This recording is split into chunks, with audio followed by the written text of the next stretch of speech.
Hai, hai, hai. Selamat siang semuanya. Welcome Ya, siang. di welcome kembali di channel kita siang ini. Baru sedikit nih. Pada bobo ya. Puasa hari pertama. Baru tiga nih. Mana? Puasa hari pertama, wajar. Masih asik. Nggak apa-apa. Ya, kepada teman-teman yang sudah bergabung di Zoom, selamat datang. Ya, ternyata baru 3 ya, no problem. Nanti kita tetap lanjutkan karena seperti biasa, acara ini pun bisa langsung nanti didengarkan, bukan nanti, sekarang juga ya, sekarang juga bisa langsung didengarkan secara live di Facebook grup kita, ya, dan nanti juga akan ada langsung rekamannya di sini pula. Bisa langsung diputar ulang juga untuk yang hari ini dan hari-hari sebelumnya. Oke, jadi kita tetap lanjut aja. Hari ini materinya ini luar biasa ya, beda dari yang lain. Nah, Bro Santo ini yang biasanya membawa tentang hal-hal Luar biasa. dunia, ya, dunia sebelah. Sekarang membawakan dunia yang sebelah sini. Biasanya sebelah kiri, sekarang sebelah kanan ya. Jadi hari Rasanya ada ini tutup. yang sana ada tutup ya, lagi tutup. Nah, ini hari ini seperti biasa kita giliran ya semua ya. Pokoknya yang mau sharing silahkan ya. Yang teman-teman yang ingin sharing punya materi, punya topik menarik yang ingin di-sharekan di sini silahkan tentu saja ya. Dari mana aja boleh. Anda yang sedang menonton FB Live saat ini pun silahkan menghubungi kita di sini. Silahkan mengusulkan tema-tema, topik-topiknya. Bila ada yang ingin membawakan sharing tentang sesuatu di sini, silahkan, kita welcome banget ya. Karena ini kita memang topiknya daily sharing adalah bincang-bincang seputar apa saja ya. Sebenarnya ini hanya pengobat rindu supaya kita bisa melepas sedikit kangennya gitu ya, karena dulu kita setiap minggu bisa ketemu jumpa offline mungkin sekali 2 kali bahkan lebih ya, di acara-acara entah itu di kafe di mana aja ya. Nah sekarang gara-gara kita kondisi seperti ini ya tidak memungkinkan kita saling bersua, tapi kita obati dengan cara seperti ini. Nah, dan ini ternyata yang ngumpul-ngumpul juga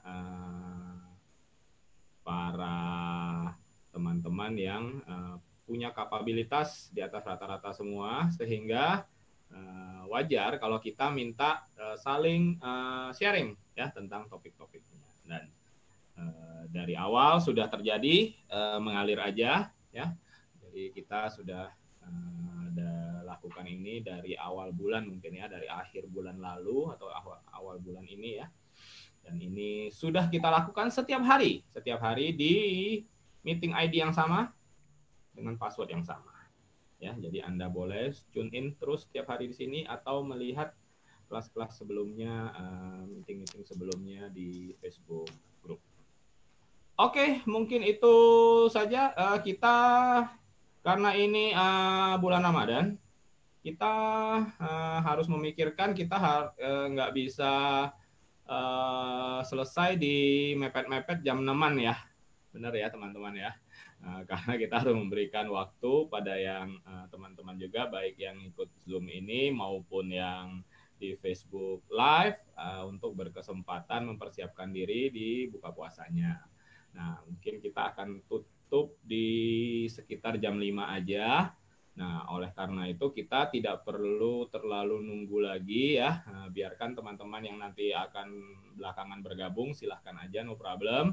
Nah, jadi mulai hari ini dan di masa Ramadan ini kita usahakan kita on time terus ya. Kita on time terus, jadi biar ada 1 atau 2 orang pun tetap di materi akan mulai disampaikan ya. Kita nggak menunggu lagi, karena nanti kalau kita menunggu biasanya molor kemana-mana ya. Kasihan nanti yang mau buka, mau taraweh ya, di waktunya kepotong. Oke gitu Pak Santo, Ya, sudah siap ya? Oke, siap. aku Langsung aja. iya Tolong dibukain, Pak. iya aku langsung aja sebentar, aku langsung aja. Ini ya topik hari ini ya. Ya, Oke, nah Bro Santo, Master kita hari ini akan membawakan topik ini. Mari kita saksikan bersama-sama. Silahkan Pak Santo. ya, makasih. Ya, karena kita juga pertama kali buka puasa, jadi saya juga kita harapkan jam 5 ini sudah selesai. Oke, jadi hari ini saya membawakan sebenarnya bedah buku. Ini adalah perjalanan seekor katak mencari kolam baru yang dikarang oleh Stuart Everett. Suaranya agak jauh. Oh ya, uh, ini adalah perjalanan seekor katak mencari kolam baru dikarang oleh Stuart Everett. Ini buku nggak terlalu tebal kalau diterjemahkan ini yang dalam bahasa Indonesia sekitar 85 halaman, dan ini eranya sama waktu kemarin Bro Mike juga bedah buku untuk buku The Cheese ya. Jadi langsung ke prolognya Pak Michael. Lanjut ke prolog, Bro. Oke, thank you. Jadi buku ini dikarang oleh seorang Zen Master juga. Jadi memang kalau sebelum dibedah ini memang ada beberapa agak berat. Sebenarnya bukan berat ya kalau bagi teman-teman yang biasa suka membaca Burung Bekicau, Andre Melo, kemudian juga Kuan Kuan Yen, ini ya menarik sebenarnya. Jadi ini sebenarnya juga sama bagaimana kalau ini bisa ditindaklanjuti dari spiritual dan dari bisnis. Dan juga seperti tadi, ini sebenarnya sama juga seperti kisah para tikus yang di Kumu Macis kemarin yang sudah di-sharekan oleh Bro Michael, yang mengajarkan bahwa setiap variabel perubahan yang terjadi atas pada kemapanan akan membuat kita menghadapi kemunduran. Tapi kita dituntut juga mengambil resiko menghadapi tantangan perubahan itu, terutama ya seperti halnya COVID ini. Kemudian dengan atau tanpa teman, karena kita harus mampu mencari makna dari setiap perubahan, melakukan lompatan-lompatan hidup menuju ke tingkatan berikutnya atau pilihan berikutnya. Jadi satu tangga ke tangga berikutnya, karena ketakutan ini juga ada perubahan biasanya lebih banyak di dalam pikiran kita. Seperti itu. Oke, lanjut Pak. Oke, jadi kisah ini dimulai dari, saya bacakan ya yang di slide presentation ini. Yang pertama adalah kita mengenali situasi. Pink ini dimulai dari cerita Alkisah di sebuah kolam, yang mana kolam itu sebenarnya kolam tua dan dulunya adalah kolam yang indah. Nah, sekarang ini disebutkan airnya sedang surut. Sebenarnya kolam ini sudah dangkal selama beberapa waktu. Hanya kebanyakan penghuninya tidak mempermasalahkan. Karena memang begitulah adanya selama ini. Contohnya kura-kura sudah sangat senang jika airnya sudah cukup bagi mereka untuk berenang di kolam. Bahkan mereka juga suka mengumpulkan tempurungnya di bawah teriknya sinar matahari. Kondisi itu juga menyenangkan bagi bangau. Kolam yang dangkal itu memudahkan mereka untuk mencari sesuatu yang lezat. Ikan pun tidak mengeluh, karena semakin dekat ke permukaan berat, semakin juga menyambar makanan yang sudah terapung. Sungguhnya para penghuni kolam itu cukup puas. Ada cukup kesenangan di sana. Tidak pernah ada kerutuan atau keluh kesah. Kebanyakan dari mereka menjadi hari mereka yang biasa-biasa saja, tanpa diwarnai tidak banyak kefurungan. Nah, kalau saya menganalisa dari yang situasi ini, sebenarnya satu, ini kalau dilihat, saya nggak semata-mata ngelihat bahwa kita harus berubah ya menghadapi perubahan. Yang pertama adalah dalam sirkus kolam, ada beberapa penghuni ini sudah menyesuaikan sebenarnya. Jadi kalau dibilang mereka ya bersyukur dengan keadaan seperti ini.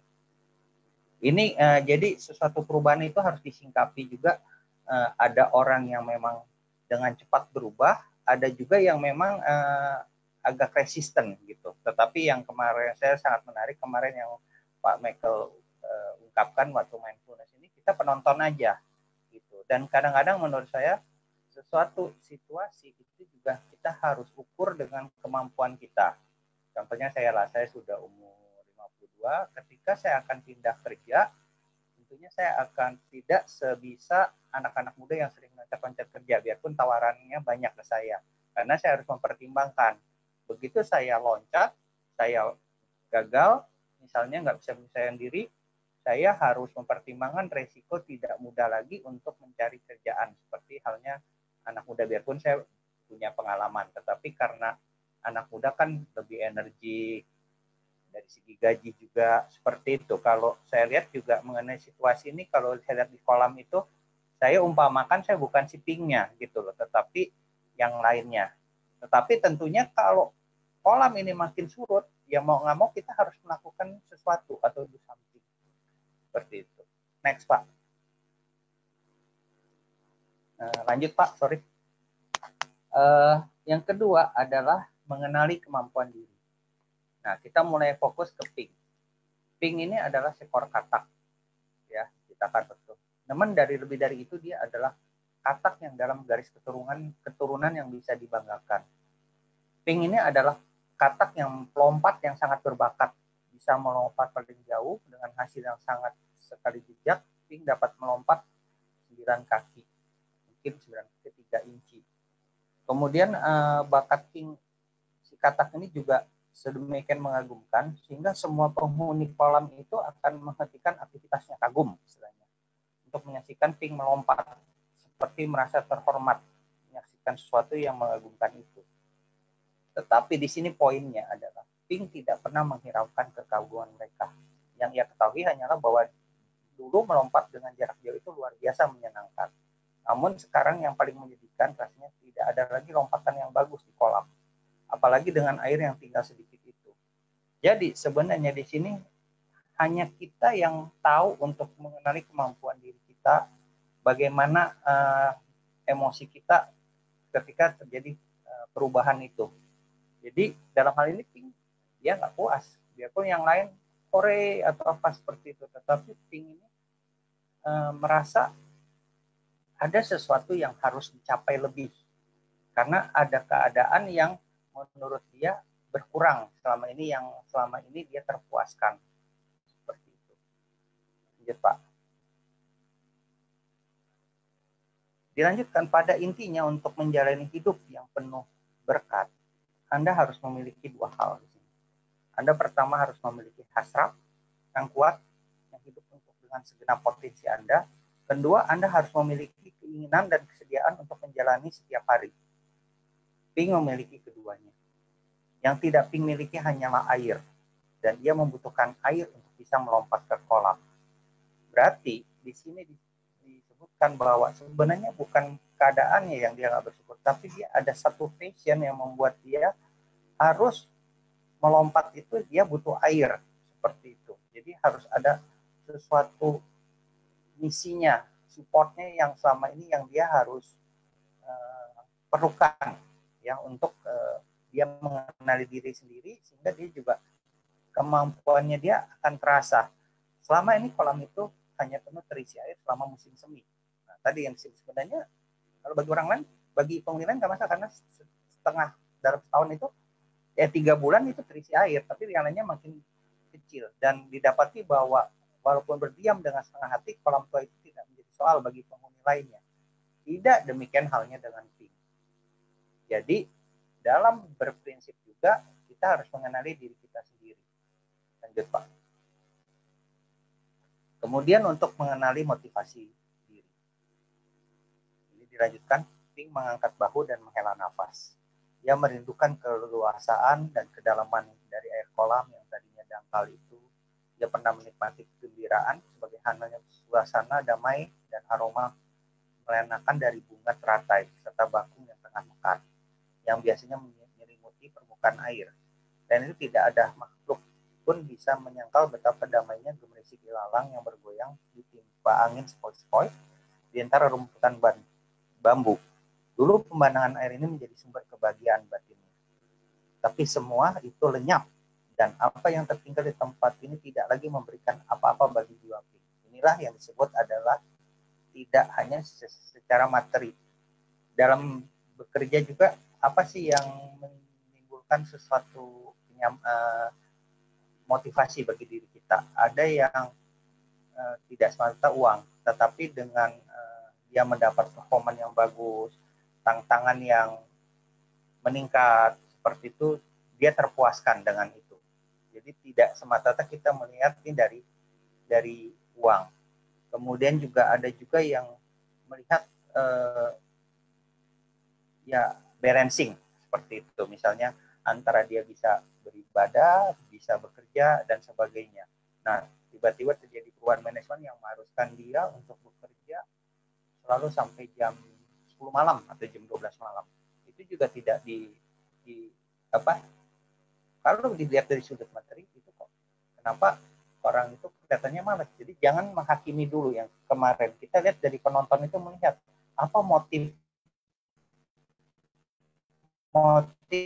orang tersebut. Seperti yang kemarin Bro Mike bilang, jadilah penonton. Ada orang mencuri, jangan dihakimi dulu. Wah, ini ternyata di baliknya itu dia memang keluarganya sedang kelaparan, dia hopeless sehingga dia mencuri. Seperti itu. Jadi kadang-kadang apa di balik tindakan itu. Jadi seorang Taois kuno juga, Chuang-Tzu, menulis, biarkan segala sesuatu mengalir secara alami sehingga kealamiannya bisa terpuaskan. Ini maksudnya untuk situasi ya. Semua binatang asli tentu saja buta huruf. Tetapi jika Anda seekor katak, apa yang Anda lakukan dan saksikan setiap hari akan menunjukkan pada Anda bahwa setiap makhluk hidup memiliki tempatnya sendiri-sendiri. Tadi yang bilang bahwa setiap orang mempunyai pilihan dan dari tatanan alam, dan bahwa masing-masing memiliki jalan yang harus dipenuhi. Pink merasa bukan, ia mengetahui tanpa keraguan di hatinya bahwa apa yang paling dia dambakan melebihi segalanya dari segala sesuatu kehidupan yang akan membuatnya mampu menjadi dirinya yang dahulu. Next Pak, bentar ya satu.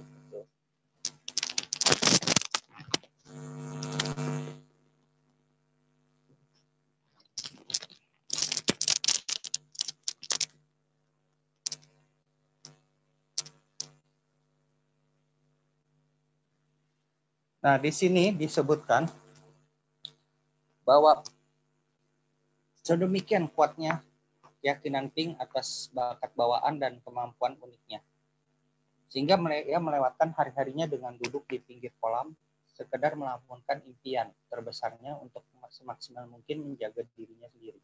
Namun yang menjadikan, sementara impian Pink bertumbuh semakin besar, kolam itu justru menyusut makin sempit, sehingga suatu hari yang mengejutkan ketika kolam itu tidak lagi disebut sebagai kolam.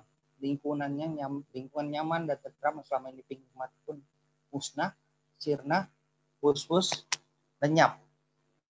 Tidak ada yang tersisa. Tentu saja kalimat di atas terkesan berlebihan. Melihat akar tanaman batu dan kerangka penghuni kolam yang sedang sial. Selain itu juga ada lumpur, banyak lumpur di mana-mana. Saat siang lumpur menjadi tempat Pink duduk, sedangkan saat malam lumpur itu menjadi tempat Pink tidur. Tapi tidak bisa tidur nyenyak. Sulit sekali memejamkan mata jika rasa takut mulai merayapi Anda. Dan Pink merasa takut, sangat takut. Nah, ini yang disebut juga bahwa setiap terjadi perubahan, umumnya emosional orang pertama adalah fearness atau merasa takut. Karena ini kenapa ya begini? Apa yang saya harus lakukan? Itu alami juga. Waktu pertama kali COVID itu datang, pasti kita beberapa, terutama yang kesadaran kolektifnya nggak terlalu tinggi, itu akan menjadi low vibrate. Low vibrate ini menjadi dengan rasa takut seperti itu. Tetapi kalau kita menyadari ya, seperti halnya tikus secara alami yang kemarin who move the cheese, ya dia langsung akan mencari alami aja, dia akan mencari situasi ini, situasi yang baru, dicari aja kejunya seperti itu. Atau tapi di sini disebutkan Pink ini juga bergumul bahwa dia tetap tetap mimpi saya mau ngapain, tetapi ternyata keadaan eksternalnya menjadikan tetap kolam itu tetap surut, dan sehingga pada akhirnya tidak layak disebut kolam. Lalu bagaimana Pink melakukan atas keadaan yang berubah ini? Lanjut Pak, ini lanjut 2 Pak, sorry.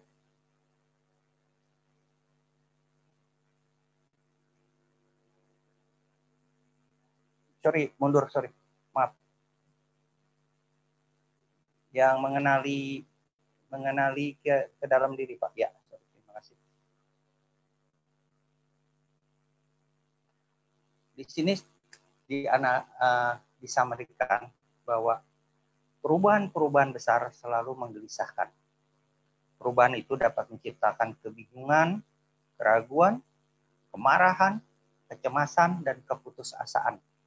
Rasa takut akan perubahan bisa mencekram Anda dengan kekuatan yang begitu besar, sehingga akan melumpuhkan Anda. Tetapi hanya jika Anda mengizinkannya. Maksudnya mengizinkan, kita harus terbuka, open istilahnya berpikir gitu loh. Karena itu merupakan free will kita. Yang kedua adalah perubahan-perubahan besar selalu menggelisah. Sama ini, manakala perubahan-perubahan terjadi, perubahan itu dapat memicu semacam ketakutan yang akan menciutkan nyali. Bahkan katak yang paling percaya diri sekalipun, perubahan itu dapat menciptakan kebingungan, keraguan, kemarahan, dan kecemasan, dan keputusasaan. Rasa takut akan perubahan bisa mencekram Anda dengan ketakutan yang begitu besar, sehingga akan melumpuhkan Anda. Tetapi hanya jika Anda mengizinkannya. Kalau Anda tetap tenang, pasti sebagai manusia kita ada rasa takut. Tapi dengan kita tenang, atau kemarin Bro Mike juga bilang ada jeda, kita harus berpikir, what should I do? Apa yang harus saya lakukan? Dengan tenang itu, maka kita bisa berpikir jernih. Kalau kita tidak tenang, pasti kita akan kemakan dengan emosi kita, sehingga secara logisnya kita tidak bisa melakukan sesuatu yang lebih baik gitu. Hanya rasa takut akan perubahan, takut mengambil resiko, takut dipermalukan, takut seseorang akan mengkritik sasaran dan impian Anda. Semua ini adalah musuh dari tujuan dari transformasi. Tetapi bahkan musuh pun memiliki musuh. Dan musuh dari rasa takut yang dapat ditemukan dalam keberanian bertindak di luar rasa takut. Seperti itu. Jadi untuk beberapa orang, memperoleh kesadaran atas kenyataan ini dibutuhkan waktu. Untuk Pink diperlukan kira-kira waktu seminggu. Nah, makanya disebutkan bahwa ada yang langsung bisa bertindak seperti halnya tikus. Tetapi karena kita manusia, kita juga memerlukan waktu untuk kesadaran atas kenyataan ini. Ada yang cepat, ada juga yang lambat, dan ada yang nggak sadar-sadar seperti itu. Hari demi hari, Pink mengalami berbagai emosi yang belum pernah ia rasakan. Dia bingung dan ragu. Lanjut Pak. Lanjut Bro Mike. Sorry. Untuk menghadapi perubahan, Pink meninggalkan kolam yang lama pastinya sudah memberikan kenyamanan kepada Pink, tentu saja resiko. Pink sadar. Namun Pink juga sadar bahwa resiko itu memang harus diambil, atau ia akan mendapati resiko yang lebih besar. Pun manusia ini soal pilihan. Pilihan untuk meninggalkan masa lalu, menghadapi masa depan, dan melahirkan gagasan besar yang baru untuk hidup. Karena hidup adalah milik setiap pribadi untuk dijalani dengan penuh tujuan. Hidup yang berdasarkan pilihan, bukan peluang. Jadi setiap hidup adalah pilihan. Dan kita mempunyai tujuan untuk hidup. Seperti itu. Jadi memang nanti di peluang juga harus kita lihat. Tetapi hidup di sini adalah berdasarkan pilihan. Disebut di quote lagi, menghindari pengambilan resiko berarti mengambil resiko yang terbesar di halaman 36. Dan mungkin teman-teman juga mengerti ya bahwa di buku-buku manajemen atau di motivasi, menghindari pengambilan resiko adalah itu juga resiko. Artinya mengambil resiko yang terbesar dalam keadaan statis. Jadi lebih baik meloncat dengan kemungkinan sukses, atau suksesnya tertunda dulu, atau gagal. Ya gagal udah, loncat lagi, cari lagi. Sepertinya kayak kemarin itu waktu tikus itu mencari factory cheese ya, sumber kejunya, tentunya di situ nggak langsung di gambar kemarin dapat langsung, tadinya tidak, mungkin kayak maze begitu, berhenti, jalan buntu, mundur lagi, cari lagi. Ada persisten di situ, nanti juga akan disebutkan di sini. Dan kegagalan adalah salah satu guru terbaik yang ada di alam. Jadi kegagalan ini, dan memang ada beberapa quote, misalnya Thomas Alva Edison itu selalu menganggap kegagalan adalah pembelajaran, sehingga dalam dia mencoba bola lampu asal sampai 1000, sehingga baru dia berhasil. Setiap winners atau pengusaha sukses atau apa, kita melihatnya wah sukses hebat ya, tapi setahu saya dalam prosesnya mereka pasti jatuh bangun. Dengan jatuh bangun itu mereka mendapat satu pelajaran di situ. Mereka tidak nyerah. Mereka anggap itu adalah pembelajaran untuk lebih baik, dan lebih baik. Yang ketiga, ada bilang, yakini saja bahwa kamu tidak bisa, maka kamu benar-benar tidak akan bisa. Makanya selalu di sini harus ada motivasi diri, ya tentunya. Mesti yakin kalau bisa, ya pasti akan bisa. Sama aja di meditasi, di mana kalau nggak yakin nggak bisa, ya pasti nggak bisa, karena itu otak yang sudah menyuruh. Kalaupun conscious mind-nya juga sudah bilang bisa, Anda yang seperti kemarin di Magic, Bro Michael bilang, Anda akan bertemu lagi dengan subconscious mind. Tapi di sini minimal Anda harus berdamai dulu dengan conscious mind dulu, atau pikiran sadar. Yakini bahwa kamu bisa, bahwa kamu akan bisa. Kata-kata membentuk keyakinan, keyakinan membentuk tindakan, di halaman ke-43 buku ini. Lanjut, Pak. Nah, untuk selanjutnya adalah mengambil keputusan penting. Di sini disebutkan di buku ini, Pink, hanya saja siapa yang bisa memperkirakan saat yang tepat ketika duniamu berubah, ketika entah dari mana jalan akan memberi Anda kekuatan untuk bertahan atau berpasrah diri. Sadar terhadap pilihan, berarti sadar terhadap transformasi. Ketika Pink duduk termenung di lumpur sambil merenungkan segenap pilihannya, ilham terpenting terbetik dalam pikirannya, bahwa kehidupan adalah miliknya untuk dijalani dengan penuh tujuan. Pink mengambil pilihan untuk meninggalkan masa lalunya, menghadapi masa depan, dan melahirkan gagasan besar yang baru tentang hidupnya. Saat itu adalah 5 menit menjelang fajar pagi di hari ke-7. Jadi di hari ke-7 menjelang 5 menit menjelang fajar, di mana momen aha itu dia dapatkan. Seperti itu. Ketika Pink menengok sepintas ke belakang pada lingkungan tercintanya, membiarkan semua kejayaan dari perbuatan petualangan masa lalunya berlalu, dan melakukan lompatan terjauh menuju induk dari segala petualangan. Jadi juga kadang-kadang kita jangan terbelenggu dengan kesuksesan masa lalu dan juga cara-cara lama yang membuat kita sukses, karena waktu adalah berubah. Jadi yang sebaiknya adalah kita menyesuaikan dengan waktu yang berubah ini. Seperti ini COVID, nanti yang kemarin juga Bro Albert bilang bahwa kita harus siap-siap dengan online. Ya kalau yang belum mengerti belajar komputer atau apa, ya seenggaknya harus mengerti apa itu sosial media, apa YouTube dan sebagainya.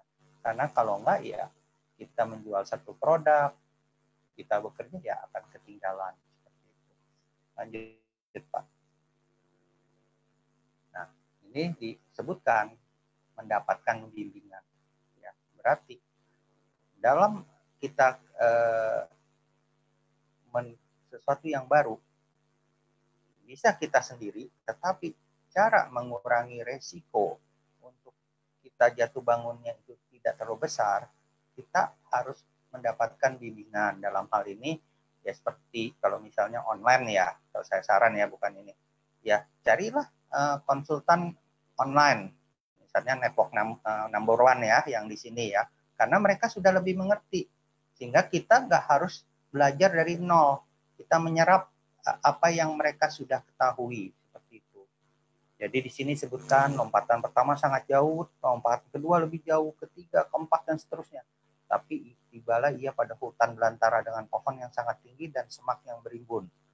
Lompatannya sudah tidak berarti, karena di situ sudah berimbun, karena selalu menabrak pohon. tiba-tiba muncullah seekor burung hantu tua dan bijaksana. Singkat kata, burung hantu ini dipaksa Pink untuk menjadi gurunya, mencari apa yang dia inginkan. Tetapi apa sebenarnya yang diinginkan si Pink? Si Pink pun tidak tahu. Nah, kalau tadi yang saya sebutkan adalah kalau Anda sudah lebih tahu tujuannya, misalnya mau saya akan bertransform untuk bisnis online salah satunya. Ketemulah dengan network number one ya. Anda sudah lebih bagus dari Pink. Di sini diceritakan Pinknya juga nggak tahu mau ngapain. Yang penting dia cari kolam, menurut pikiran dia akan mencari kolam baru yang banyak airnya. Tetapi dia tidak tahu di mana tempatnya. Di mana itu tidak tahu. Something nowhere, middle on nowhere gitu. Lanjut Pak. Memetakan resiko dan menetapkan tujuan. Di sini Pink lantas memutuskan untuk menjadikan burung hantu sebagai guru. Bersama burung hantu Pink belajar sekali banyak makna hidup atau makna bisnis ya, tentunya ia juga disuruh belajar berjalan. Bayangkan seekor katak yang terbiasa melompat dengan keempat kakinya harus membiasakan diri berjalan dengan dua kaki. Bisakah Pink berjalan seperti itu? Mustahil bukan? Nah, di sini tidak ada faktor yang mustahil. Tentunya juga ya yang terukur ya, maksud saya ya, maksudnya juga saya mau terbang, ya, tidak mungkin, maksudnya harus yang terukur. Burung hantu juga memberinya petunjuk secara tak langsung bahwa hidup haruslah memiliki tujuan. Setelah melakukan bermacam perenungan, Pink akhirnya tahu kemana ia harus pergi. Nah, di sini disebutkan pada waktu bertemu guru, dia baru tahu tujuannya untuk kemana. Mungkin juga waktu di bisnis kita, waktu bertransform, kita bertemu dengan konsultan, tadi yang saya sebutkan, contohnya adalah network number one, ternyata menurut hasil advice mereka, produk ini juga sebenarnya agak sulit untuk online. Coba deh untuk diversifikasi produk misalnya. Itu yang maksudnya diceritakan Pink dengan burung hantu. Jadi sang guru ini juga menyarankan di mana ia harus pergi ke taman kerajaan yang harus dilalui dengan menyeberang sungai Pelanting yang sangat terjal. Dan seorang guru yang baik juga mengasih tahu, ini loh resikonya seperti ini. Sudah banyak orang yang terpelanting di sana ketika menyeberang dan berakhir naas. Agar bisa mewujudkan impian itu, Pink berlatih keras selama setahun dibimbing oleh burung hantu. Artinya di sini juga waktu Anda bertransform diri, bertransform bisnis, itu juga harus belajar. Anda bertransform untuk menjadi seorang konsultan misalnya, astrologi, human design, ya Anda harus belajar sama Pak Michael ini untuk astrologi dan human design-nya. Kemudian juga untuk bertransform menjadi bisnis online, ya harus belajar bagaimana istilahnya misalnya kemarin disebutkan Google AdWords atau YouTube seperti itu. Jadi hidup yang bertujuan berarti bahwa apa yang kamu lakukan selaras dengan siapa dirimu, kejenian tujuan, hati yang terbuka dan pikiran yang dipenuhi gairah, memberi kita kekuatan untuk mengendalikan jalan. Jadi juga dari sisi tujuan ini benar nggak, hatinya harus terbuka, artinya ada pembelajaran baru dan pikiran juga harus dipenuhi oleh kegairahan untuk menuju perubahan itu. Seperti itu. Lanjut Pak. Nah di sini juga mendapatkan bimbingan dan nasihat. Alih-alih Pink mendapatkan jawaban petunjuk arah, burung hantu justru memenuhi kepala Pink dengan berbagai nasihat dan kebijaksanaan. Giliran burung hantu memaksa Pink untuk tahu apa yang diinginkan melalui proses meditasi atau mendengarkan suara hati. Ini dalam spiritual ya. Kalau dalam bisnis, apa sih kamu maunya, bisnisnya seperti apa sih sebenarnya, apa yang kamu inginkan. Inilah guru dan murid juga harus interaksi. Yang tadi bilang murid ready, guru datang. Tetapi harus ada interaksi di antara keduanya. Dan sebenarnya benar yang kata Pak Michael bilang selama yang di grup Sage Divine ini, bahwa semua murid, guru juga belajar waktu dan berinteraksi dengan murid. Seperti itu.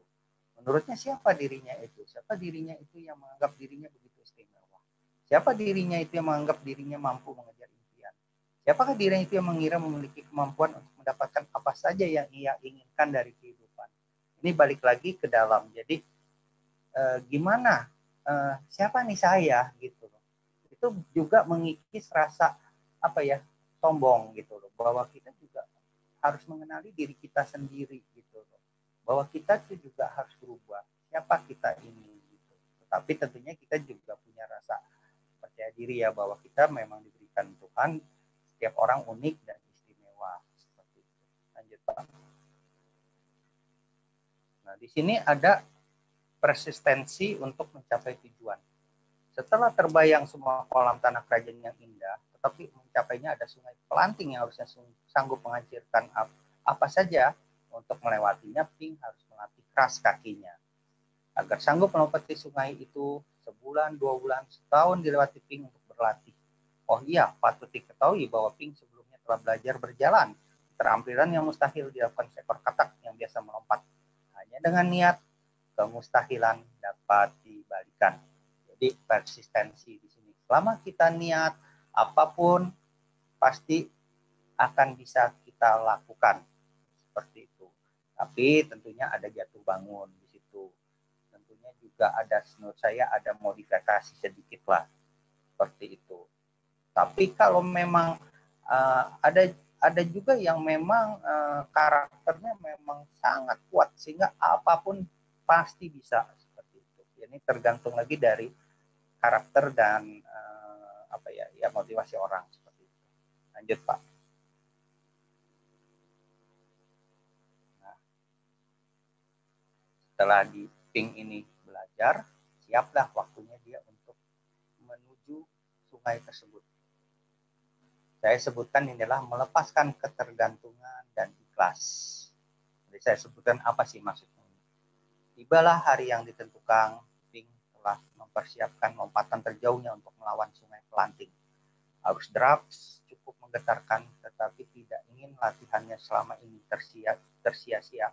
Ancang-ancang dilakukan dan Pink melayang di udara. Lompatan terbaik dan terindah yang pernah dilakukannya karena dari hasil latihannya. Kemudian sampai tiba-tiba teriakan dari pinggir sungai mengacaukan konsentrasinya. Si guru atau burung hantu ini dicaplok elang. Konsentrasinya buyar. Rasa takut kehilangan guru menghantam kepercayaan dirinya. Pink hilang arah. Terjunlah ia ke dalam arus yang kejam menghadapi kematian. Tiba-tiba muncul ingatan akan ajaran gurunya. Bersahabatlah dengan air dan mengalirlah bersamanya, karena ia akan membawamu ke tempat tujuan. Jadi di sini juga disebutkan, setelah Anda mendapat banyak nasihat, tentunya banyak advice dari konsultan, dari teman dan sebagainya, yang terpenting adalah, yang paling penting adalah sekarang Anda harus melakukannya sendiri. Dan disebutkan di sini sebenarnya dalam detail juga bahwa setelah Anda mempersiapkan sematang mungkin pun, itu banyak faktor-faktor yang di luar kita. Artinya apa? Anda harus persisten di situ juga. Maksudnya apa? Ya kalau nggak begini, modifikasi, tambahkan seperti itu. Sebenarnya seperti itu. Kemudian juga, ya udah, kalau sudah itu mulailah Anda meninggalkan sang guru. Artinya apa? Mulailah berusaha sendiri. Tentunya nanti ketemu guru yang lain lagi, artinya untuk yang lebih dalamnya. Anda harus coba. Gitu.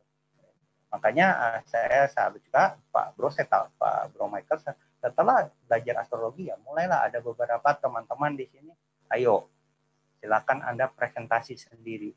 Bagaimana mempraktekkan ilmu astrologi Anda terhadap klien.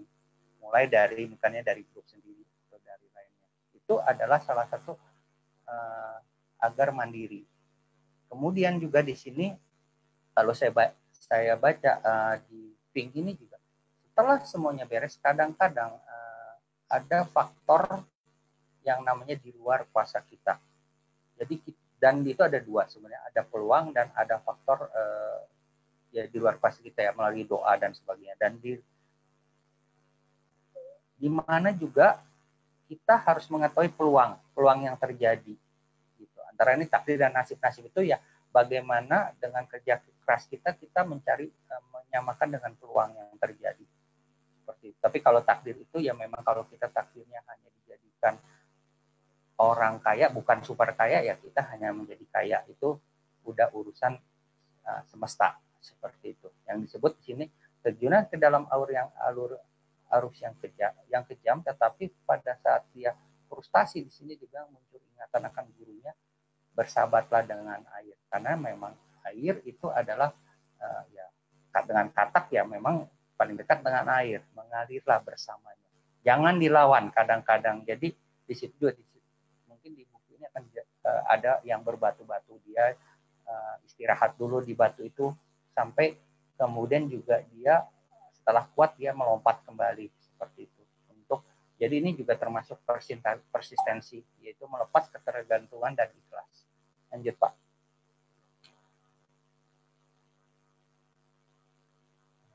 Ya, di akhir cerita bahwa sebenarnya ending yang bagus dari cerita ini adalah adanya berita di koran yang menemukan suatu fosil katak spesies baru di area Taman Kerajaan Cina. Berbeda dengan katak lokal, katak spesies ini mempunyai kaki yang kuat dan berotot. Bisa dibayangkan bahwa itulah si Ping yang telah mendapatkan impiannya. Di sini juga disebutkan, di pengantarnya Stuart meyakinkan pembaca bahwa kisah Ping ini benar-benar ada, yang didukung pula dengan informasi penemuan fosil katak jenis baru di Imperial Garden atau Taman Kerajaan Cina yang melompat ribuan tahun lalu. Katak ini memiliki kaki belakang yang kuat dan kemampuan melompat yang sangat hebat. Lanjut Pak, masih ada lagi. Nah, di sini juga disampaikan adalah bahwa setiap kita adalah mempunyai pilihan hidup. Meninggalkan kolam lama yang pastinya sudah memberikan kenyamanan kepada Ping tentu saja beresiko. Ping sadar. Namun Ping juga sadar bahwa resiko itu memang harus diambil. Saya ulang lagi ya, bahwa yang tadi itu, bahwa ia akan mendapati resiko yang lebih besar. Pun manusia ini soal pilihan. Pilihan untuk meninggalkan masa lalu, menghadapi masa depan, dan melahirkan gagasan besar yang baru tentang hidup. Karena hidup adalah milik setiap pribadi untuk dijalani dengan penuh tujuan, hidup berdasarkan pilihan dan bukan peluang. Masalah pilihan itu sulit atau tidak, tercapai atau tidak, semua tergantung kepada kita dan nasib tentunya. Nasib itu menurut saya adalah ketika kita bekerja keras, bagaimana kita menemukan peluang-peluang itu, bagaimana kita berjodoh dengan peluang-peluang itu. Kombinasi kerja keras dan keikhlasan menerima takdir harus diporsikan secara ideal sehingga kita tetap bahagia bahagia menjalani hidup. Artinya kita kerja keras, ibaratnya ora et labora, kita kerja keras, setelah itu hasilnya, setelah itu kita serahkan ya biar kepada Tuhan untuk sisanya seperti ikhlas. Tapi tentunya harus dimaknai juga, hati-hati ya, bahwa tidak dilepas begitu saja. Tadi yang dibilang ada faktor resistensi. Kalau ada gagal ya kita sebagai manusia kita diberikan akal. Jadi kita pikir ini harus kita lakukan seperti apa. Ketika kondisinya memang kita given, kita tidak bisa apa-apa, ya sudah. Yang seperti kemarin, berhentilah sejenak. Dengan berhenti sejenak, kadang-kadang kalau di spiritual adalah kita mendapat channeling baru, atau waktu kita tidur sebenarnya juga subconscious kita memberitahu conscious kita untuk beberapa putusan seperti itu. Jadi menurut saya adalah sehingga kita tetap bahagia juga, dan sewaktu Anda memang gagal ya, saat gagal ya Anda ikhlas saja, bahwa biar Anda tidak stres. Jadi Anda harus tetap bahagia. Tetapi besoknya kita cari lagi seperti apa. Jadi ya hidup seperti itu. Memang kombinasinya tiap orang beda-beda diporsikan. Dan tadi saya bilang, dan ada satu lagi yang namanya takdir. Kalau takdir itu adalah menurut saya adalah ya memang yang rezeki yang diberikan oleh Tuhan. Misalnya kalau istilah saya adalah setiap pemburu mendapat jatah bebek itu masing-masing di ladangnya. Ada yang mendapat 10 bebek, ada yang mendapat 12 bebek, ada yang mendapat 5 bebek. Tetapi kalau pemburu itu males, biarpun di ladang itu diberikan oleh semesta 12 bebek karena dia malas, ya mungkin dia hanya dapat 1 bebek karena dia mudah. Nah, sementara yang 5 bebek tetapi dia bekerja keras, mungkin dia akan mendapat 3 bebek. Seperti itu. Nah, nasib itu sebenarnya adalah ada kombinasinya sedikit. Misalnya bagi yang dikasih 12 bebek, ternyata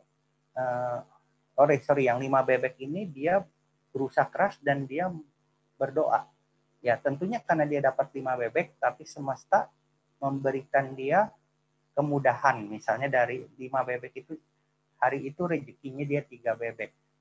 2 bebek itu dia tembak dengan susah payah, artinya dengan segala usahanya, tapi 1 bebek ini diberikan semesta. Misalnya bebek itu tiba-tiba kakinya terperangkap oleh semak sehingga dia cukup tidak menembak, hanya mengambilnya. Seperti itulah nasib. Jadi bagaimana kita mengenali peluang dan kita juga ya mendapatkan peluang itu. Jadi ini kombinasinya menurut saya ada takdir, tapi bagaimana kita berdoa, kita berdonasi, kita fangseng, itu yang kita mendapatkan sesuatu karma baik yang instan ya, bukan yang di kemudian hari gitu. Seperti itu.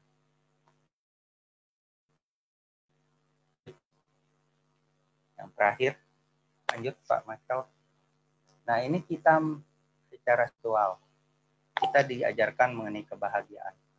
Ping mengajarkan kita untuk mendapatkan kebahagiaan. Perjalanan Ping mencari kolam baru sebenarnya menggambarkan perjalanan spiritual dalam hidup manusia. Kita menghadapi berbagai masalah dan perubahan. Burung hantu yang dijumpai Ping di jalan tidak hanya menuturkan kebijakan dan kebajikan kepada Ping selama perjalanan. Di sini disebutkan juga 1000 batang lilin dapat menyalakan dari 1 batang lilin. Jadilah pembawa terang. Gunakan kemampuanmu mengilhami dan menyemangati sesama. Ingat, salah satunya kita yang lakukan di sesi pandemi, kita berbagi. Mungkin ada beberapa juga bisa mendapat sesuatu ilmu, mendapatkan sesuatu yang sifatnya bisa memotivasi dia. Kita tidak tahu, kita hanya berbagi saja. Kita berbagi saja tanpa kita mengharapkan sesuatu dan kita tidak mengharapkan sesuatu. Sementara kita melewatkan waktu untuk menanti kebahagiaan, kebahagiaan itu selalu ada menanti kita. Artinya sesuatu kebahagiaan itu tidak dari luar, tetapi dari inner, dari dalam kita. Selama kita mensyukuri, ikhlas, makalah itu kebahagiaan sejatinya ada pada diri kita. Karena kebahagiaan yang dari luar akan kita terus mencari terus. Seperti itu. Saat ini memang sharingnya singkat. Selesai saya rasa, Pak Michael. Oke, sip. Thank you, Bro Santo. Ya. Atas kodoknya. Kodok gorengnya mana nih? Teman-teman ya yang baru join. Teman-teman yang baru join, ada pengumuman sedikit bahwa karena ini dalam bulan Ramadan, maka yang tadinya mungkin kita mulainya menunggu dulu, agak rame ya. Mungkin biasanya bisa 3.15 atau bahkan 3.30, maka kita mulai hari ini kita mengusahakan kita on time. Jadi 3.05 atau 3.10 kita udah mulai materi, bahkan kita akan usahakan sampai persis 3.00 udah mulai masuk materi ya. Jadi kita sebenarnya bisa online, seperti tadi saya sebenarnya sama Bro Santo itu sudah mulai online sekitar 15 menit sebelum pukul 15.00 ya. Karena channel ini akan dibuka 15 menit sebelumnya. Tentu ya sambil menunggu teman-teman. Jadi pas tank 15.00 atau 15.05 kita udah bisa masuk ke materi. Mengapa? Ya, seperti biasa ya, pengalaman hari-hari sebelumnya, kita kalau sudah banyak berbincang-bincang, akhirnya molor, selesainya bisa mepet jam 6, bahkan jam 6 lewat ya. Nanti karena ini masa Ramadan, nanti mengganggu kegiatan teman-teman kita yang menunaikan Ramadan ya. berbuka dan untuk taraweh, untuk persiapan taraweh ya. Nah, jadi kita usahakan setiap hari kita jam 5 udah selesai ya. Jadi kita usahakan on time. Itu aja. Oke teman-teman, sambil dihayati tadi pesan-pesannya Bro Santo, ada yang ingin bertanya atau yang sudah pernah baca buku ini juga siapa? Ada yang pernah? Belum? Wah, kalau kayak gitu besok bisa sambil jualan buku kita ya. Ini buku udah lama banget sih, udah lama banget. Sudah lama. Lama banget. Ya, yang Humuh Maicis itu juga udah 15 atau 20 tahun kali ya itu ya usianya. Iya, betul. Udah lama banget deh pokoknya. Itu dari zaman saya kuliah aja udah ada itu. Nah, Seven Habits pun udah lama banget ya. Nah, tapi inilah ya kalau kita bilang ancient wisdom ya enggak ya, tapi sudah puluhan belasan tahun juga ya usia buku ini, dan ternyata masih sangat-sangat relevan ya, masih sangat-sangat relevan, itu hebatnya ya, masih sangat-sangat relevan dengan setiap saat, setiap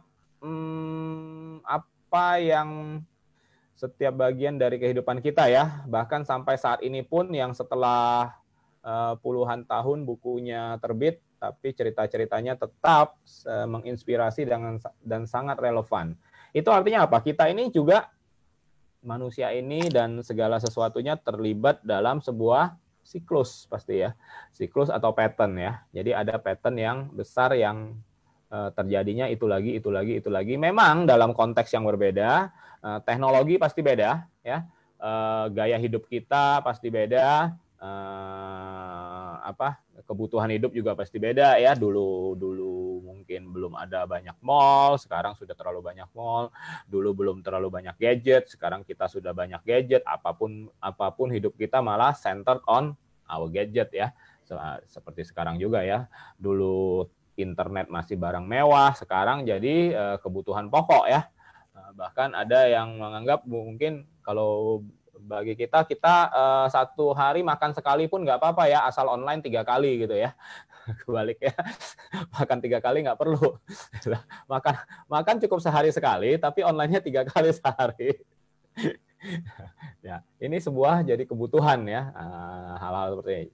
Walaupun kondisi sudah beda, konteksnya berbeda, tetapi secara konten masih sangat relevan ya.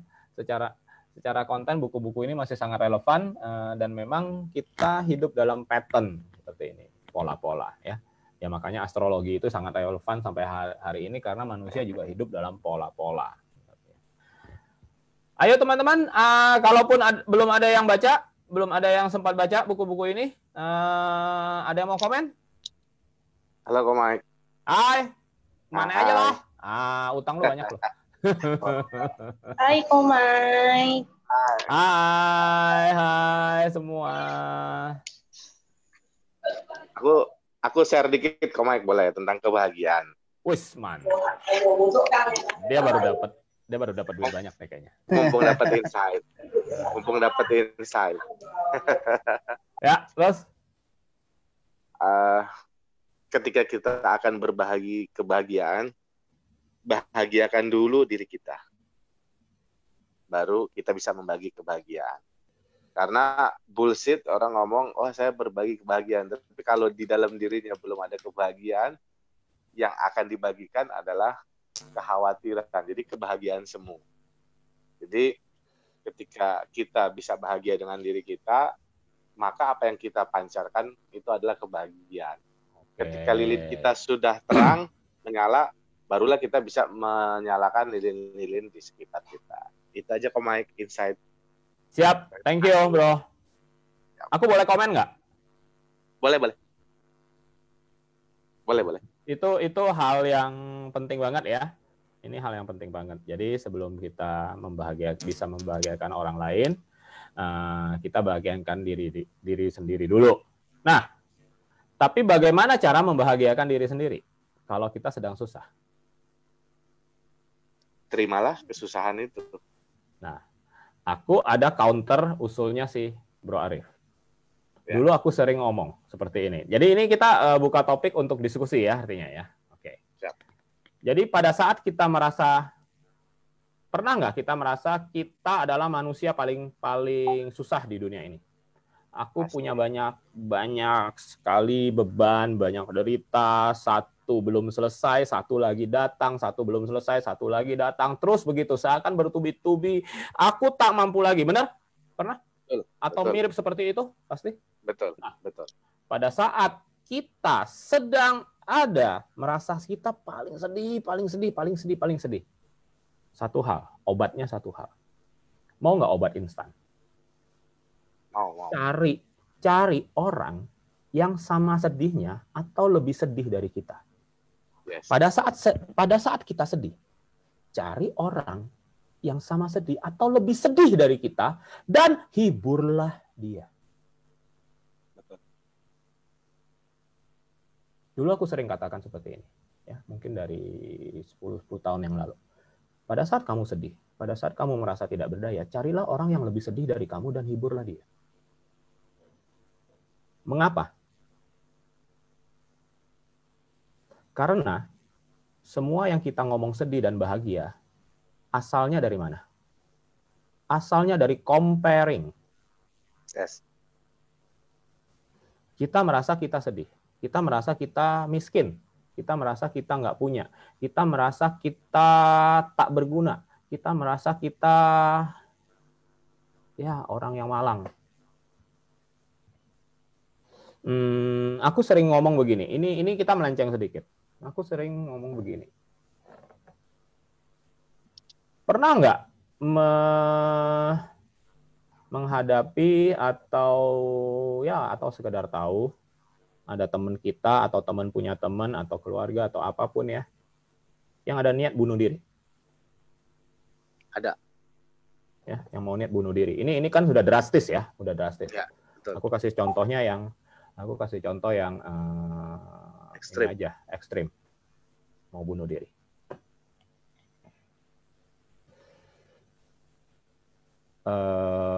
Alasannya apa bunuh diri? Tinggal putus cinta, ya kan? Broken home, apalah kayak gitu ya. Pasangannya nyeleweng, atau memang apa, atau apalah kayak gitu. Pokoknya yang ini banget lah kayak gitu yang. Anggaplah kayak gini, alasannya selalu masuk akal, gitu, oke? Alasannya selalu masuk akal. Alasannya masuk akal untuk bunuh diri. Apapun alasannya.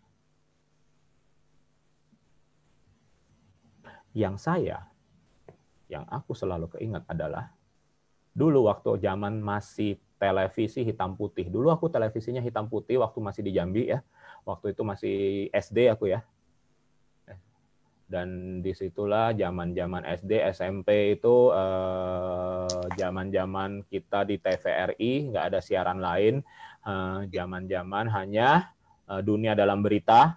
Pernah ada yang TPI aja belum waktu itu ya. TPI belum ada, RCTI belum ada. Ya, nggak ada pilihan TVRI. Dunia Dalam Berita adalah siaran favorit. Yes. Ya. Habis itu ada apa Pesona Nusantara lah, apa kayak gitu kan biasanya, apalah itu ya. Nah, dulu kita mengerti dari Dunia Dalam Berita seperti itu, dan mungkin juga dari koran-koran, ada satu negara yang terkenal, yaitu apa? Ethiopia. Ethiopia waktu itu lagi ngapa? Lagi bencana kelaparan yang dahsyat banget, benar nggak? Pernah dengar nggak? Ya, pernah di Dunia Dalam Berita. Iya, Ethiopia. Itu jadi pembicaraan, jadi ngomongnya apa, bahkan di Indonesia ada lagu-lagu yang ngomongnya lagu-lagu membawa nama Ethiopia itu jadi sebuah lagu dangdut kayak lagu apa kayak macam-macam ya gitu loh. Ya. Itu terkenal banget. Dan yang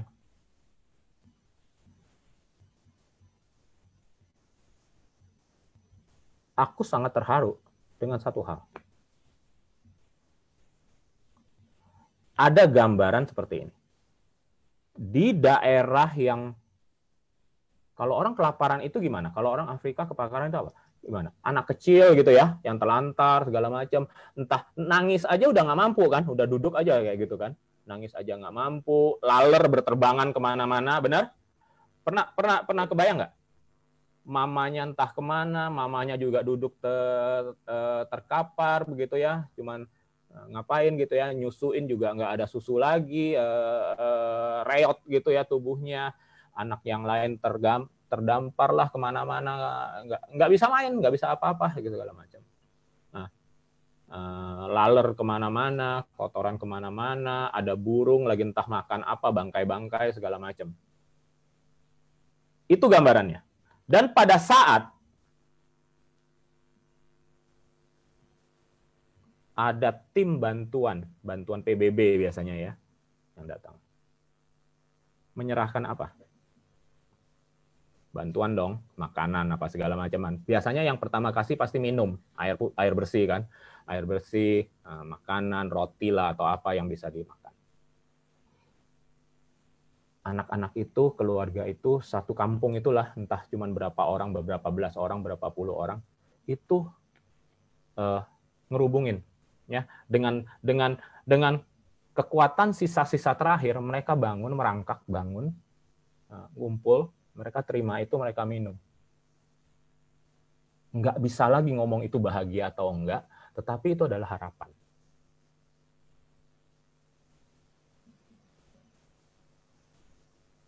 Nangkep maksud saya? Maksud saya adalah, pada saat kamu merasa sedih, pada saat kamu sudah putus asa, gampang. Pada saat kamu merasa sedih, kamu putus asa, dan kamu mau mati, gampang. Minta dengan Tuhan.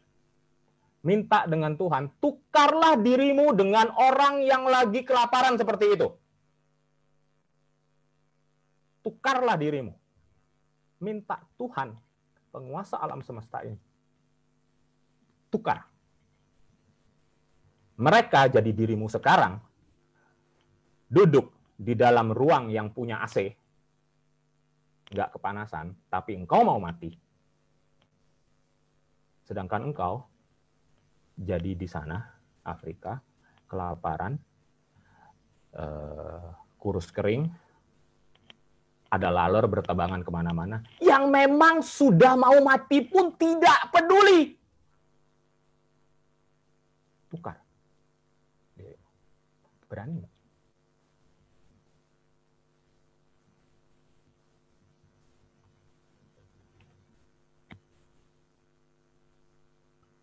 Saya melihat orang-orang seperti itu. Saya bayangin sendiri waktu itu. Saya masih SD apa SMP. Kalau saya posisinya seperti itu, saya udah putus asa banget.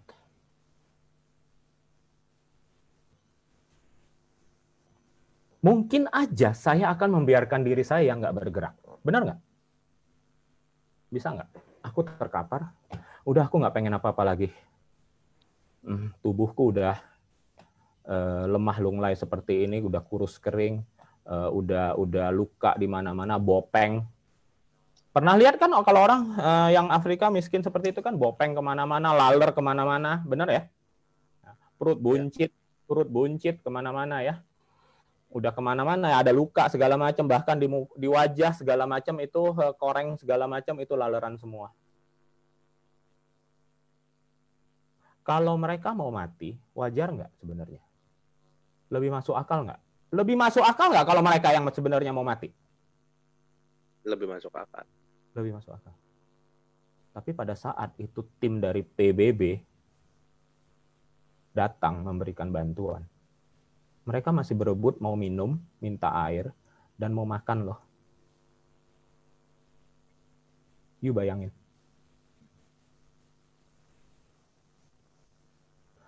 Orang bilang di atas langit masih ada langit, benar nggak? Maka bila engkau merasa di bawah neraka, sekarang di dalam neraka, kesusahan paling dalam segala macam, percayalah, sesungguhnya di bawah nerakamu masih ada neraka lagi yang orang lain sedang jalanin.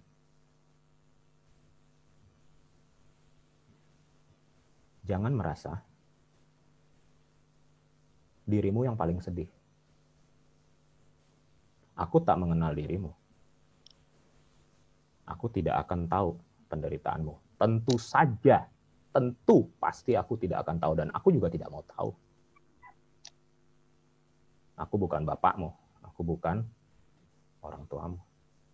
Tetapi bandingkan, pesanku cuma satu, bila engkau ingin merasa putus asa, dan memang ada yang ingin mati, bunuh diri, atau apapun semacam itu, coba minta dulu sama Tuhan di atas, ganti posisi dirimu dengan orang-orang yang memang dalam tanda petik lebih layak mati, dan mereka engkau hidupkan di pada posisimu.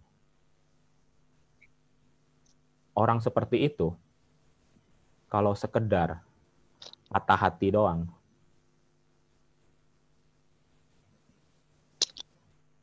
pasti mereka bisa sanggup ya. Toh mereka sudah lebih parah. Nah, makanya dulu saya itu sering bilang, kalau kamu lagi sedih, obatnya cuma satu, yang instan. Cari orang yang lebih sedih dari kamu dan hiburlah dia. Cari orang yang lebih sedih dari kamu, yang lebih susah dari kamu, hiburlah dia. Pada saat kita sekarang merasa kekurangan, cari orang yang lebih kurang dari kita dan hiburlah dia. Karena semua di dunia ini hanya ilusi, hanya comparing. Bahagia pun hanya comparing, sedih pun hanya comparing, menderita pun hanya comparing.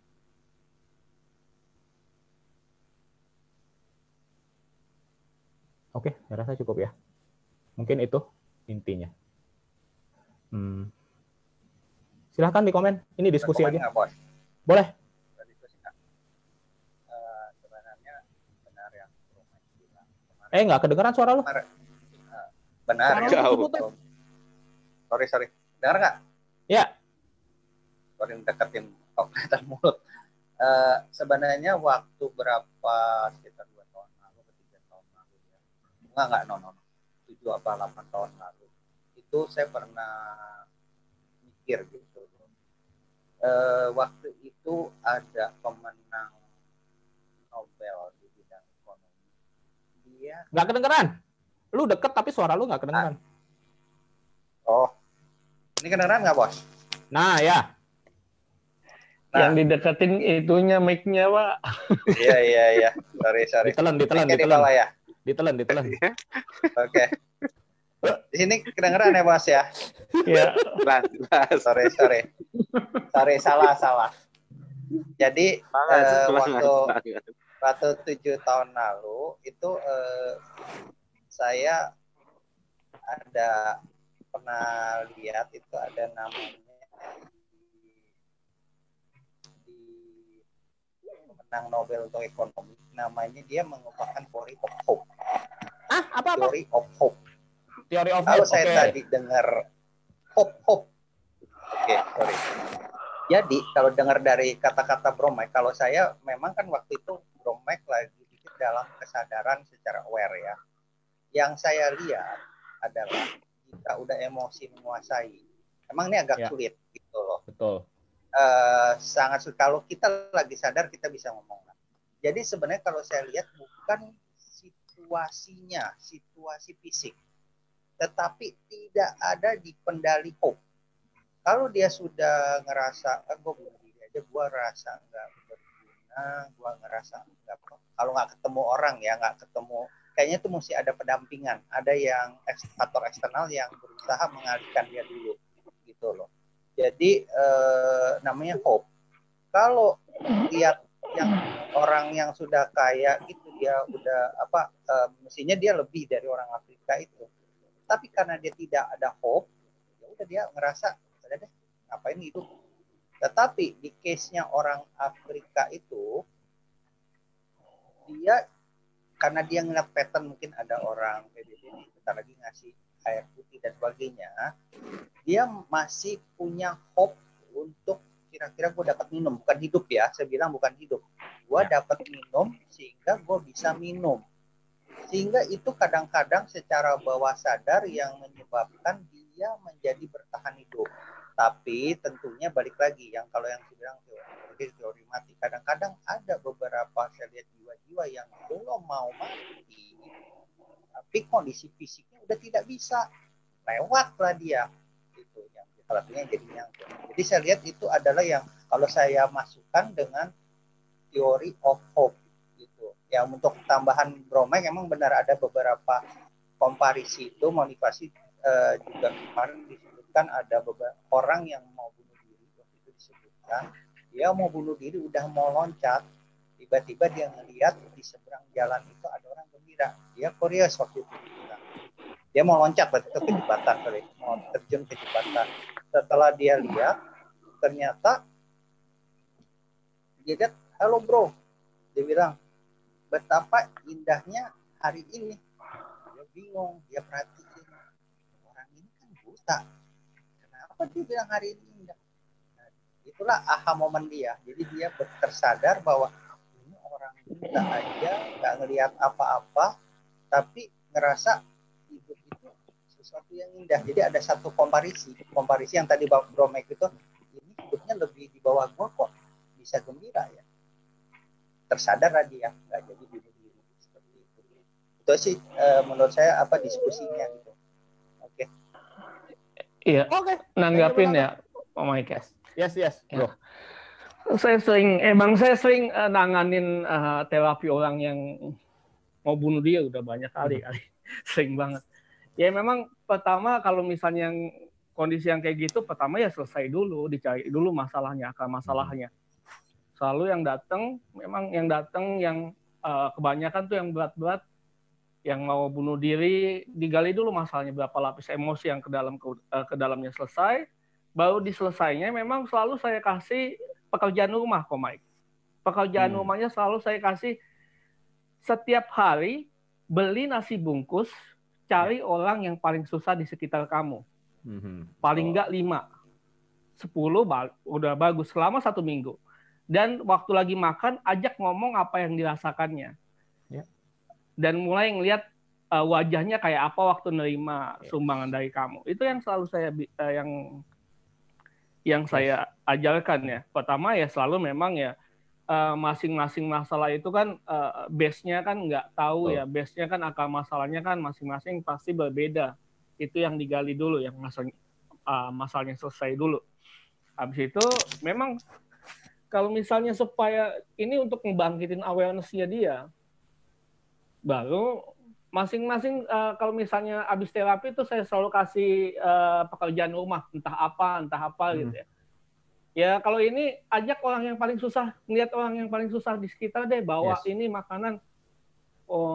Lalu ajak ngomong apa ininya apa perasaannya. Jadi dari kondisi mengasih itu saya bilang saya ajarkan coba lihat gestur mukanya, lihat mimik mukanya bagaimana.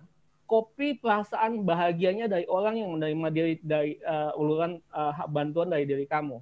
Saya selalu bilang kopi rasa bahagia dari orang lain yang kepada diri kamu sendiri. Dari mimiknya, dari perasaan bahagianya.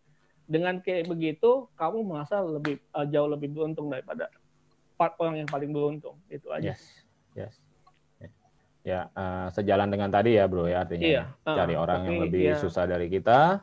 Selesaikan dulu masalahnya, lalu saya kasih pekerjaan rumah tuh biasanya. Betul. Paling nggak 1 minggu, 2 minggu lah. Dia masa cuman sebungkus 20.000 kali 5 kali 1 minggu keliling silakan. Saya minta harus dari tangannya sendiri ya, nggak bisa betul. Dari tangan orang lain. Harus dari tangannya sendiri. Itu syaratnya. Itu aja sih.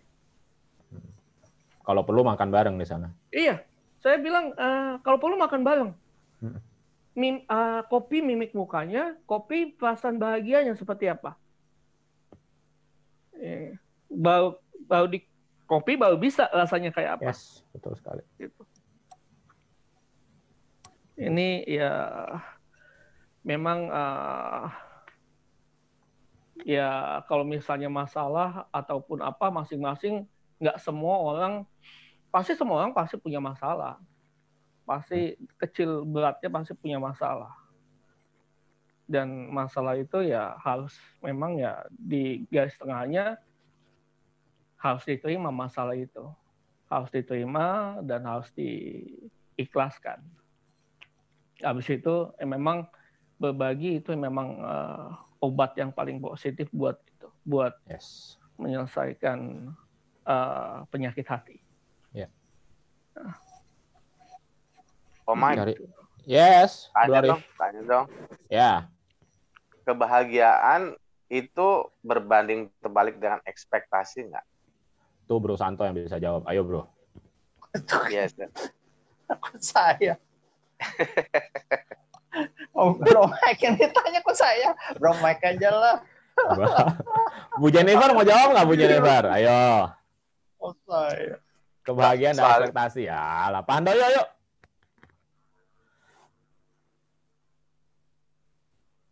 Loh, nggak kedengaran suara Pak Handoyo? Kok tumben? Belum dibuka kali. Udah. Belum diklik gitu. Iya, belum dibuka. Oke. Mulai 2 bingung. Mulai 2. Tuh, pertanyaannya adalah kebahagiaan dan ekspektasi. Apa ya? Boleh deh saya jawab soal gitu. Bu Jennifer, saya kan udah sensing itu dari tadi. Sebetulnya sederhana. Nah, jika kita melihat pasangan kita bahagia, itu otomatis kita bahagia. Jadi bagaimana membuatnya dia bahagia dan dia juga membuat kita bahagia. Oke, mantap. Pertanyaannya nambah dikit, Bu. Kalau yang belum punya pasangan gimana? Kan dia ada orang tua, ada saudara, ada teman kayak gitu loh. Jadi ya kita berikan, misalnya kita lihat kita lakukan sesuatu dan kita bisa lihat ekspresi mukanya dia kayak senang, kayak bahagia banget. Nah kita langsung otomatis bahagia. Jadi kita bisa dapatkan dari orang lain gitu. Jadi dapat energi positifnya lah. Aku boleh jadi joki bagi yang teman-teman yang tidak punya pasangan. Silahkan membahagiakan diriku sehingga sebanyak-banyaknya sehingga Anda akan berbahagia ya. Gue jawab yang Alif. Halo? Aku jadi joki ya untuk kali. Gue jawab yang Alif ya. Ya, kalau misalnya kebahagiaan dengan ekspektasi ya. Ya, gimana? Sebenarnya kalau ekspektasi, kita bergantung dengan ekspektasi kita mesti bahagia, berapa lama sih kebahagiaan itu bakal bertahan? Betul. Kebahagiaan itu sebenarnya udah ada di pikiran sendiri gitu. Jadi kalau misal kebahagiaan berbanding dengan ekspektasi, oke, ekspektasi gue bakal punya mobil Ferrari, gue bakal orang yang paling bahagia sedunia. Pertanyaannya, seberapa lama pada saat gue mempunyai mobil Ferrari, gue bakal bahagia? Itu kan pertanyaannya. Paling 6 bulan, paling 1 tahun, habis itu udah biasa-biasa aja.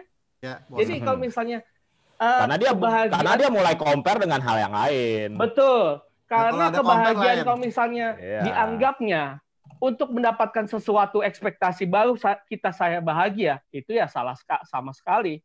Kalau misalnya berapa lama sih kalau misalnya gue punya rumah mewah atau apa yang gue dapetin, paling yang gampang lah, gue dapet lotre 2 miliar. Berapa lama kebahagiaan itu bakal bertahan? Akan jadi langgeng selamanya bila 2 miliar itu seluruhnya lu kasih gue. Kebahagiaan gue akan langgeng selamanya, gue jamin.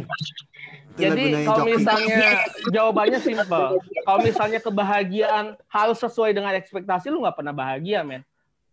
Lu nggak pernah bahagia. Lu punya Ferrari paling lu bisa bertahan 6 bulan 1 tahun udah. Habis itu lu biasa aja.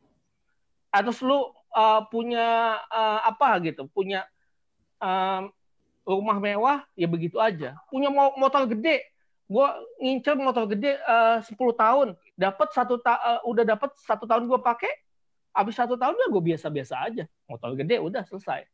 Jadi kalau misalnya lu mesti bahagia dengan ekspektasi lu, berarti itu masih melekat.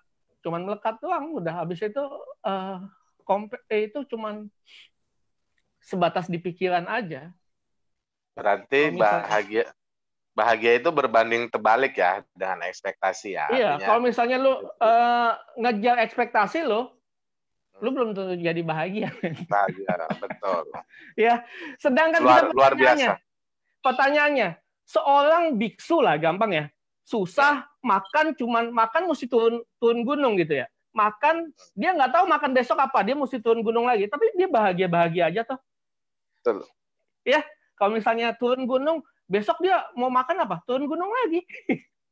Belum tentu besok mau makan apa. Dan dikasihnya terserah orang. Lu mau dikasih capcay, mau dikasih apa, lu terima itu makan dengan bahagia. Pemberian dari orang lain. Tanpa punya ekspektasi apa yang bakal dikasih dari orang lain. Betul nggak? Betul. Iya, Nah, jadi kalau betul. melekat kebahagiaan itu melekat harus punya ekspektasi, nih. itu hebat. Itu betul banget yang bro ini sampein. Gua sampai lupa sampai Robi. Sampai grogi lu dikomelin sama Robi. Ya, itu yang Bro Robi sampaikan. Lu kok tiba-tiba kehilangan daya terawang loh? Lu gue menghilang ya? Menghilang. Soalnya pakai handphone. Wah, lo jangan gitu loh. Enggak, ini yang hari gara-gara puasa udah nggak sakti, nggak mungkin dong. Bukan. Justru yang hari ini adalah lanjutan dari sesi yang kemarin. Saya menerangkan sesi yang mindfulness. Nah, kaitan tadi Bro Robi bilang biksu kira dia turun gunung, akhirnya dia menikmati, enjoy. Nah, pada saat enjoy, nah itulah kebahagiaan yang sesungguhnya ketika orang tuh mindfulness. Nah, ketika orang mindfulness, yang dibilang sama Mike yang di Seven Habits itu, situ kita ada pilihan untuk menentukan sikap kita. Nah, di antara berbagai pilihan, nah disitulah kita merasakan kebahagiaan. Jadi bahagia itu pilihan ya, Bro ya? Bahagia itu pilihan. Bahagia itu pilihan. Kenapa? Ekspektasi kalau kalimat bahagia itu pilihan, bahagia itu pilihan, tapi menikah itu paksaan. Itu buat kau. Enggak, menikah itu keharusan kok. Ada masalah. Terus. I want dulu. Ini tambahan. I want happy. Nah, ketika I want happy, many syarat dan condition berlaku kan. Betul, terms and condition-nya. Betul. Happy yang bagaimana? Definisinya kan udah beda dengan orang lain. Nah, yang perlu kita lakukan apa? Kita cukup menghilangkan want, coret, dan I-nya kita, I.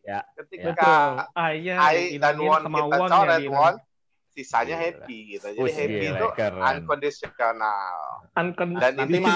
Nanti malam dia moksa nih kayaknya. Gitu. Coba tolong disaksikan rame-rame kalau moksa. Dan gimana sih? Bro Santo mau nambahin apa? Mau nanya, ini ada sintesanya nggak?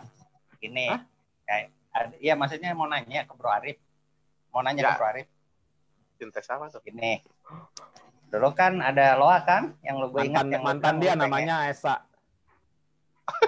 Bro Santo tuh gede banget di sini mukanya. Mikrofonnya yang dideketin, Bro.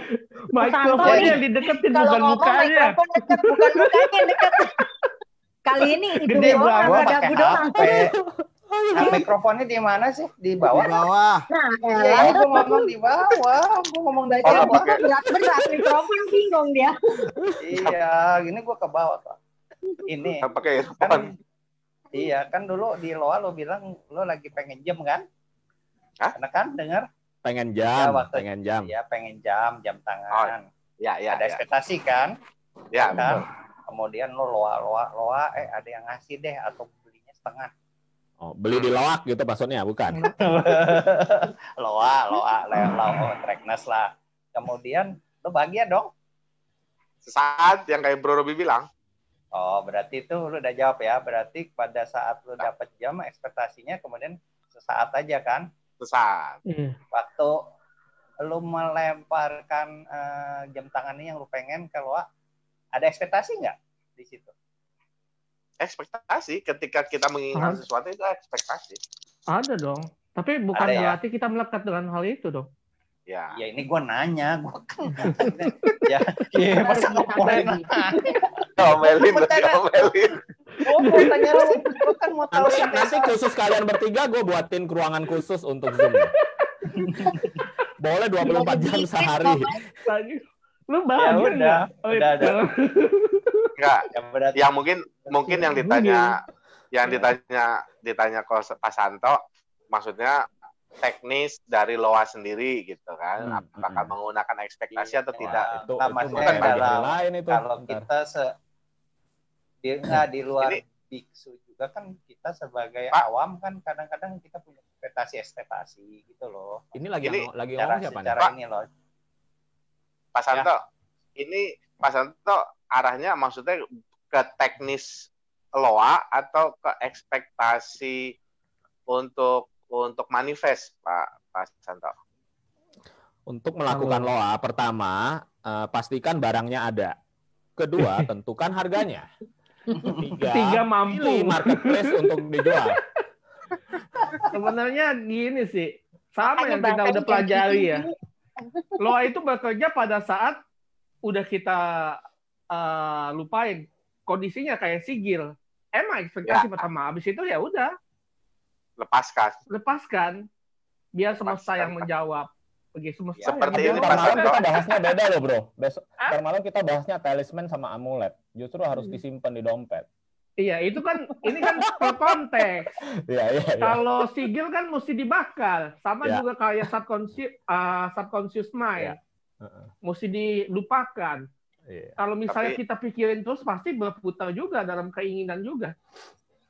Tapi Pak Santo, jadi yang related LOA apapun itu memang namanya kita kan ada rasa kepingin, itu manusiawi. Justru kita menjadi manusia karena kita rasa kepingin itu. Nah, kalau kita nggak ada kepingin, kita nggak manusiawi. Kita jadi malaikat. Nah, itu maksud gua, selama kita bukan, maksudnya kita biksu, pasti kita tahu lah lebih dari kita lah. Memang dia hidupnya apa adanya, non dualistik lah. Sebenarnya mereka punya emosi, teman tidak senang banget dan tidak sedih banget. Itu kan ditulis seperti gitu. Hati-hati loh. Keinginan keinginan untuk tidak melekat itu juga sebuah keinginan loh. Betul. Kemelekatan tidak melekat itu juga kemelekatan. Iya kan? Keinginan tidak melekat adalah kemelekatan baru. Iya, betul. Iya. Tapi tadi udah dapat jawabannya. Maksudnya saya sebagai manusia, kita tapi sih manusia enaknya ya kita ya tetap jadi manusia lah. Kalau misalnya keinginan baru, kalau tanpa seperti itu kita nggak jadi manusia. Jadi ekspektasi itu adalah dinamika kehidupan manusia. Aduh, tanah banget. Kodok pun ada keinginan, masa manusia nggak ada gitu ya? Iya. Nah itu mesti ada. Maksudnya saya tadi, pertanyaan saya adalah kita sebagai manusia itu pasti secara sadar pasti kita punya ekspektasi. Cuman kalau secara spiritual, ketika ekspektasi itu kita uber, ya kita kalau nggak dapat ya jangan melekat gitu, jangan kita boleh nguber, kita boleh nguber passion tuh salah satunya. Kalau kita nggak punya tujuan, tetapi ketika itu memang bukan punya kita, ternyata dikasihnya yang lain, ya ikhlas aja. Ini sebenarnya masalahnya cuma di definisi aja sih. Iya. Definisinya beberapa yang satu orang sama orang lain beda. Bro Santo, ya ini ada satu hukum namanya hukum kenikmatan. Siang-siang lah, ntar batal puasa lo. Jangan ngomong-ngomong kenikmatan nih. Jangan, ntar puasa lo batal loh. Ini kan udah pada gede nih. Hukum kenikmatan itu, ini hukum benar nih. Sifatnya hukum kenikmatan itu benar. punya dua inti. Oke. Sebentar dan sedikit. Jadi dua inti. Jadi orang mengatakan sesuatu itu nikmat ketika dia melakukan atau dia melakukan hanya sebentar dan sedikit. Nah, setelah itu efek kenikmatan itulah yang membuat reaksi-reaksi berikutnya. Gila, kayaknya nyambung nih sama materi sigil ntar malam nih, materi talisman. Sigil apa amulet nanti? Amulet sama talisman. Tapi kan dicas dulu. Dicas dulu berarti kan diingat, disimpan. Iya, kan harus dicas dulu dengan orgasmic. Iya, betul. Emang betul, iya. Ayo loh. Memang ini bahan ntar malam nih. Yang denger. Jadi orgasmic kenikmatan itulah the truth happiness. Jadi Jadi carilah kenikmatan itu yang sebentar dan sedikit. Okay. Kalau banyak-banyak udah enggak. Gitu. Banyak-banyak itu pasaran ya soalnya ya. Kalau mainstream kalau sudah banyak mainstream. tadi atas dong. Nggak ada pembandingnya. Kita anti mainstream soalnya. Mainstream. Kenikmatan itu akan nikmat kalau ada pembandingnya pokoknya. Iya. Kenikmatan itu kalau pertama kali pendapat itu aja. Yeah. The law of diminishing return. David Ricardo kalau di ekonomi itu aja. Pak Santo, ketika Pak Santo mau loa tanpa kenikmatan, ekspektasi, tanpa ekspektasi, fokus pada kenikmatan itu. Visualisasinya di situ. Rasa kenikmatan. Oh iya. Nah, ini ngecas lagi nih namanya. Cari lagi.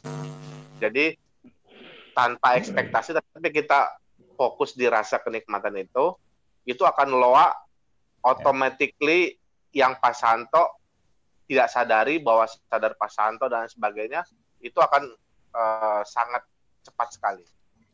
Jadi ini teknik baru loa tanpa ekspektasi. Cepat sekali apa itu? Cepat sekali nikmat. Iya. Ini nanti bisa lanjut ntar malam ini sebenarnya nih memang materinya nih. Iya. Materinya kalau tuh nge-charging. Kalau bicara loa, biasanya saya hanya bilang bersyukur aja, thankful. Kemudian kalaupun ada ekspektasi, saya biasanya nyerahin sama semesta. Saya bilang begini afirmasinya. Biarkan seimbang antara materi, emosional, hubungan keluarga sama spiritual. Itu aja. Terserah porsinya kemana. Biasanya begitu afirmasinya. Butin ada mau komen nggak Butin? Wah ini kayaknya sudah bisa pakai background deh. Hukum kenikmatan Butin tuh kuenya.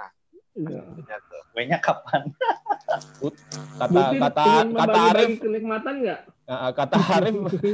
Kata Arif sama Robi itu Butin sumber kenikmatan katanya. Mau bagi-bagi kue. Bagi kue. Takjil bagi takjil. Si Butin kemana ini? Itu kepalanya aja Mama. Yes. Komai. Yes. Tapi tadi saya ngomong itu loa tanpa ekspektasi ini baru dapat loh Komai. Berarti insight dapat energi hari ini Komai. Wis mantap. Lagi downloading dia. Lagi loading. Kalau kita itu namanya nge-charging, Bro. Itu nge-charging. Dan salah satunya itu adalah pada alternate state of consciousness. Pada saat alternate state of consciousness itu salah satunya pada saat kita doing orgasm. Dan itu adalah sesuatu yang powerful untuk nge-charge. Ini kayaknya yang pernah Mike ceritain ya? Apa? Iya, pernah. Nanti malam kita bahas. Cuman tidak bisa di publik. Kita tidak bisa di ranah publik, harus di Mystery School. Waduh, berarti out of order ya. Tapi mungkin lu enggak ya, Lip? Benar. Lu bukan anggota ya? Belum daftar gue ya. Ntar hubungin Cari itu. Kontak Cari itu cepet. Lu berarti enggak ada Cari. Wah, nguping dia dari tadi. Apa Cari bilang? Pacaran ya Cari. Iya, nih. Pacaran. Nanti dia malam cerita aja. Nanti malam cerita tentang pacaran. Apa? Itu law of attraction kan katanya. Lagi nggak ada. Butin dari tadi suaranya nggak ada nih. Halo, iya. Lagi sibuk background ya. baru sampai habis dari nyetir tadi. Coba Butin nongol, kok mukanya ada dua? Hati-hati loh nyetir. Ntar dirazia loh. Belakangnya apaan sih? Kenapa? Ada dua. Double ya, ada dua. Lagi makan. Gile. Keren itu. Lagi out of body experience dia. OBE itu. Coba di bawahnya udah OBE itu, yang di atas berarti. Mau astral level kemana lagi makan. Pegangin. Hati-hati loh, ntar orang kaget loh ngobrol begini. Nggak tahu nih, saya utik-utik akhirnya bisa. Cuman dia... Kok mati pada suaranya? Hai. Ada suaranya? Lanjut. Enggak, tadi saya habis nyetir Tes. keluar. Halo. Kok nggak ada suaranya? Tuh, ada kan? Mike. Kok Ada. yang itu? Komik aja yang hilang kali soalnya. Nih Koko kepala citin. Testing. Iya. Hilang satu. Nah, Ada. mati semua. Udah. Kok bisa mati tiba-tiba? Nggak ada yang mati, Koko yang hilang. Komik yang astral. Ngeledekin citin. Itu tadi bicara mengenai apa, sekelebat saya dengerin itu mengenai apa tadi Pak Arif, Hukum kenikmatan. apa orgasme ya apa? Ya. Yang nyantol itunya doang. Yang nyantol yang itu aja. Itu kata Komik yang itu. Butin, ntar malam itu bahasnya Butin. Oh. Sekarang belum buka soalnya, jangan. Oh, itu belum buka. Ntar batal loh, ntar batal. Oh iya, ampun ya. Kasihan ntar Robi gigit jari sama Arif. Masa gigit-gigit? Kenapa kalau Robi sama Arif gigit-gigitan ya nggak apa-apa. Tapi itu benar banget ya, bahagia ya. Bahagia itu kan dari comparing segala macam. Oke lah, apapun teori kebahagiaan. Nah, ini mungkin karena Olin nanti minggu belum jadi bahas travelnya, mungkin masih harus perlu waktu lagi. Hari Minggu nanti aku akan bahas ini, happiness trap. Banyak orang yang merasa bahwa jadi manusia harus bahagia, benar nggak? Kalau nggak bahagia itu adalah dosa. Kalau nggak bahagia itu adalah sebuah ketidakpencapaian. Itu kata siapa? Nah, itu makanya. Wah, kayaknya udah kayak Komik nih. Ini kayaknya udah copy paste Komik gini. Itu kata siapa? Nanti bentar lagi. Belajar dari gurunya. Ini dia jadi host besok gitu. Ya, mulai minggu depan semua giliran jadi host ya, bukan jadi narasumber doang ya. Enggak, kita kan puasa. Gile, maksud lo? Nggak boleh banyak-banyak ngomong. Justru lagi puasa lu harus makin banyak berbuat baik. Nah, ya dimulai dari Clara. Ya. Katanya jadwalnya Minggu, jadi saya tetap mundur nih. Saya mundur jadi gue santai. Iya benar ya, Minggu ya. Minggu. Iya. Oke, ya udah nanti ini kapan-kapan aja artinya main ini nanti selang-seling. Enak aja, nggak boleh kok. Dan kapan-kapan. Kan belum dikonfirm. Kemarin Gadis sudah oke ya hari Minggu ya. Aku belum terima soalnya. Iya, gue juga belum dapat konfirmasi sih. Harusnya bisa ya kalau. Ya udah oke. Ya udah kita pastikan hari Minggu ini adalah essential oil untuk untuk attracting magic things. Wah, ini Clara akan menjadi our new witch ya. Pada zamannya ya. Gadis aja kok, saya mah cuma Wizard and the Witch ya. Wizard and the Witch from Oz ya. Oz. Jubir kok. The Wizard from Oz. Komik Profesor Dumbledore. Mati dia. Komik Voldemort. Semua takut coy. Ada masalah nih kalian. Aku tuh orang normal, kalian tuh aja tuh yang aneh-aneh. Aku mah paling normal di sini. Komik. Jadi manusia itu paling nikmat. Buktinya alien aja jadi manusia. Iya betul. Apa? Itu nikmat jadi manusia. Iya. Bisa makanya Ascended Master pada ngantri ya jadi manusia ya. Iya. Betul. Ngantri. Betul. Dia nggak tahu kita ini bukan Ascended Master tapi descended angel. Kebuang, lagi dibuang, diusir. Bukan fallen lagi, descended. Tapi emang jadi manusia itu enak, Mas. Enak. Ya iyalah. Kenikmatan itu ada 3 sebenarnya. Nah. Udah, ntar aja malam. Lu mancing-mancing ya. Ini lagi Ramadan. Iya, betul. Hari aku belum. Ramadan. Lu puasa nggak sih, Ref? Lu jangan nggak puasa lo ya? Wah, lu mah keterlaluan lo. Kayaknya yang ketawa cekikikan itu yang nggak puasa kali kok. Tarik. Lu nggak puasa ya, Rif ya? Halo, jangan gitu lo, Rif. Aku aja lo. Aku habis ngedownload komik ini. Ngaco. Masa ngedownloadnya dari gue? Dari Akasik sana. Dari gue mah nanti tiba-tiba bisa programming loh. Nah, bener tuh. Lumayan kok, ada yang bantuin kok.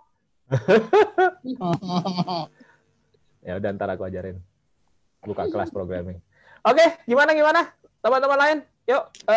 Ini tinggal 5 menit atau 10 menit ya. 10 menit kita akhiri. Ayo, ada 1-2 komen lagi yuk. Butin tadi nih, belum cerita nih. Butin cerita tentang... Butin tadi ngeliat kodoknya nggak? Gua di tengah jalan, cuman aku denger kodok-kodok itu. Ya udah. Pokoknya kalau Butin sekarang ngelihat kodok, itu artinya Butin harus asosiasinya melihat wajah Pak Santo. Enak banget. Tapi jangan digoreng. Ada kodok di pinggir sawah. Waduh, kayaknya ada yang butuh karaoke. Iya nih. Ntar malam butuh karaoke nih. Iya nih. Habis taraweh ya kita karaoke, oke? Yo. Ada musiknya gak? House. Ada, gampang kalau mau karaoke mah gampang. Keroncong. Play doang ya. Tinggal ini nih. Beres nggak? Gimana Bro Santo? Komen dulu sekalian mau ditutup ininya dengan kesimpulan bisa. Ya, kesimpulannya tadi udah kan? Kita dulu. Ya, kesimpulannya yang di dua itu aja bahwa kita ini punya pilihan hidup. Ini aja saya bacain ya. Nah, yang tadi baru yang tadi barusan join nih, biar dapat sedikit pencerahan lagi, ngulang dikit. Iya, bahwa kesimpulannya doang. Menurut Siping, ya hidup itu pilihan. Jadi meninggalkan kolam lama, waktu itu kan dia ceritanya meninggalkan kolam lama yang pastinya sudah memberikan kenyamanan pada Pink. Ini kodoknya ya namanya. Tentu saja beresiko. Pink sadar itu, namun Pink juga sadar bahwa resiko itu memang harus diambil, atau ia akan mendapati resiko yang lebih besar, karena kita nggak ngambil resiko juga itu beresiko adalah sebuah besar. Resiko baru ya. Iya, para manusia pun manusia ini soal pilihan itu meninggalkan masa lalu, menghadapi masa depan, dan melahirkan gagasan besar yang baru tentang hidup, karena hidup adalah milik setiap pribadi untuk dijalani dengan penuh kehidupan. Hidup yang berdasarkan pilihan, bukan peluang. Masalah pilihan itu sulit atau tidak, tercapai atau tidak, semua tergantung kepada kita dan nasib tentunya. Kombinasi kerja keras dan keikhlasan menerima takdir harus diporsikan secara ideal sehingga kita tetap bahagia menjalani hidup.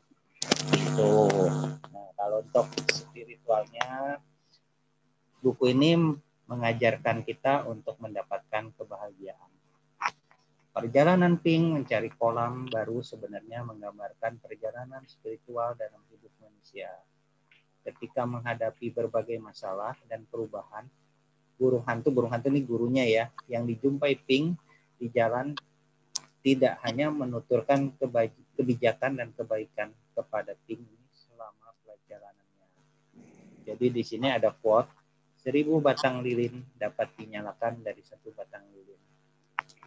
Jadilah membawa terang, gunakan kemampuanmu untuk mengilhami dan menyemangati sesama. Tadi juga ada tambahan, kalau mau jadi lilin ya berbahagia dulu, baru bahagia itu disebarkan ke orang lain. Makan dulu baru makan orang lain. Kemudian sementara kita melewatkan waktu untuk menanti kebahagiaan itu sendiri selalu ada menanti kita. kita. Artinya kebahagiaan itu ada di dalam, tadi udah dijelaskan ya seperti itu. Jadi sebenarnya kebahagiaan itu ya ada di diri kita. Bagaimana kita mengolahnya, bukan karena faktor eksternal. Itu aja. Terima kasih. Dan kodok ini ternyata memang cerita kodok ini memang ternyata true story ya? Iya, katanya si Stuart ini karena ada fosil kodoknya, gimana terus? Iya, jadi dibilang katanya ending yang bagus dari cerita ini adalah berita di koran yang menemukan satu fosil katak spesies baru di area Taman Kerajaan Cina, berbeda dengan katak lokal. Katak spesies ini mempunyai kaki yang kuat dan berotot. Bisa dibayangkan bahwa itu si Ping yang telah mendapatkan impiannya. Pengantarnya, Stuart meyakinkan pembaca bahwa kisah Ping ini benar-benar ada. Yang didukung pula informasi penemuan fosil katak jenis baru di Imperial Garden, Taman Kerajaan Cina, yang melompat ribuan tahun lalu. Katak ini memiliki kaki-kaki belakang yang kuat dan kemampuan melompat yang sangat hebat. Jadi ini sekaligus bukti bahwa karena dia sudah ribuan tahun si Ping ini juga sekaligus bukti bahwa Sage Divine ini sudah berdiri ribuan tahun ya. Iya. Sejak zaman Todd ya. Kan ini Toddnya ada yang di depannya lagi ngomong. Iya, Toddnya itu udah reinkarnasi Todd. Toddnya karena pakai burung hantu dewa kodok. Burung hantu. Komik dewa kodok. Burung hantunya udah dari Todd itu kan pelikan kan? Apa komik kodok? Burung pelikan ya? Burung gagak aja, burung gagak paling pintar. Perkutut. Komik usianya jutaan tahun tuh komik. Gila loh. Kayak fosil dong. T-Rex, emang T-Rex gimana? Emangnya gitu. Yang mahat Ping siapa? Coba tanya. Iya, coba. Yang mahat Ping siapa? Tanya sama tukang pahatnya. Tanya sama komik tuh. Zaman Mesir kuno siapa yang nyukur ya? Yang datengin Anunnaki siapa itu kalau bukan komik? Dan datengin Anunnaki ke Sage Divine. Komik. Masalah. Kodok, kita balik ke kodok. Kita balik ke kodok. Jadi itu kira-kira teman-teman tentang kodok ya. Jadi intinya tetap kita keluar dari sebuah zona nyaman ya artinya ya. Selama intinya satu sih, si Ping ini nggak akan terjadi kisah Ping ini bila sebenarnya kolam itu baik-baik saja, benar nggak? Pada saat kolam itu baik-baik saja, masih banyak airnya, masih bagus airnya, bening, oke ya, malah berbunga-bunga, indah, tambah indah segala macam.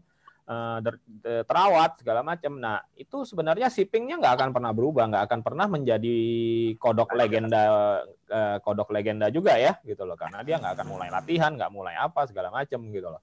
Nah, ini sebuah blessing in disguise ya. Kita jadinya segala sesuatu itu kita mengenal blessing in disguise. Ada sebuah berkah di balik kemalangan gitu ya.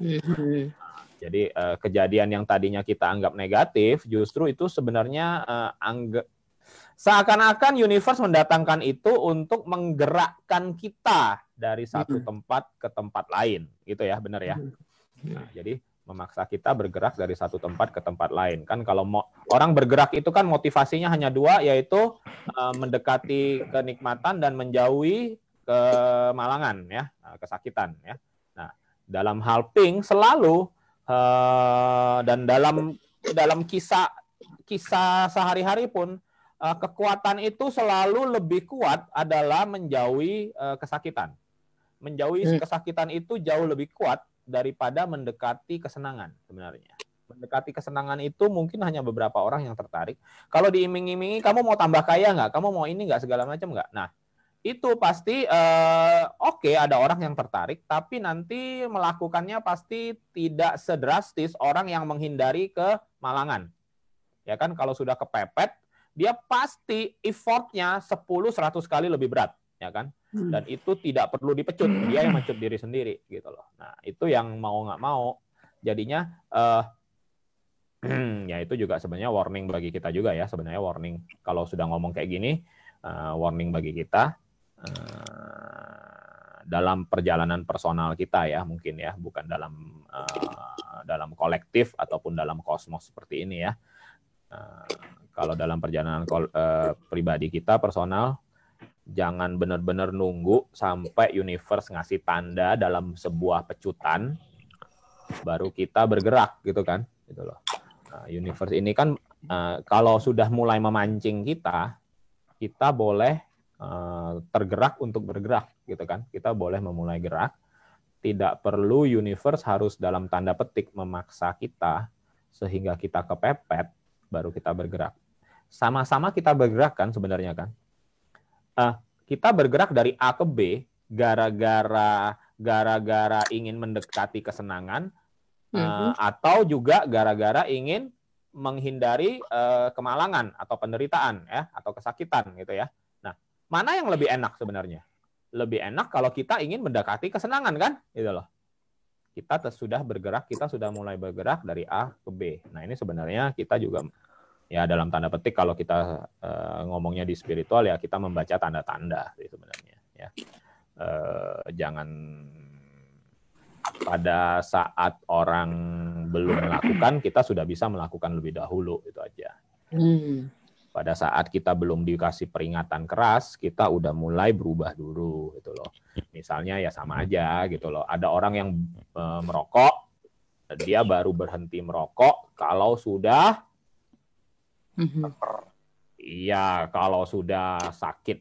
Entah dianya sendiri sakit atau ada orang-orang terkasih yang di lingkaran satunya dia, entah itu orang tuanya, entah temannya, atau siapanya, yang memang dia lihat dengan mata kepala sendiri, menderitanya minta ampun, akhirnya lewat misalnya gitu ya, gitu kan. Akhirnya dia sadar sendiri gitu kan. Mungkin tidak perlu sampai segitu juga kan gitu loh. Nah, ada warning. Alkohol juga kan gitu loh. Akhirnya amit-amit nih misalnya ya, mabok di jalan segala macam, mabok lagi nyetir ya tahu sendiri dong akibatnya kan gitu lah. Ya kan? Nah, jangan sampai itu kejadian sehingga kita akan diperingatkan dengan cara yang keras baru kita melakukan sesuatu gitu kan. Warning-warning itu kan sebenarnya sudah ada kan ya, benar ya. Itu juga. Itu sih yang menurutku jangan sampai kesakitan itu, jangan sampai kita bergerak hanya gara-gara kesakitan. Kalau kita bergerak gara-gara kita kesakitan, maka kesakitan itu akan datang terus pada kita kan gitu loh. Itu kan the law of attraction juga kan gitu ya.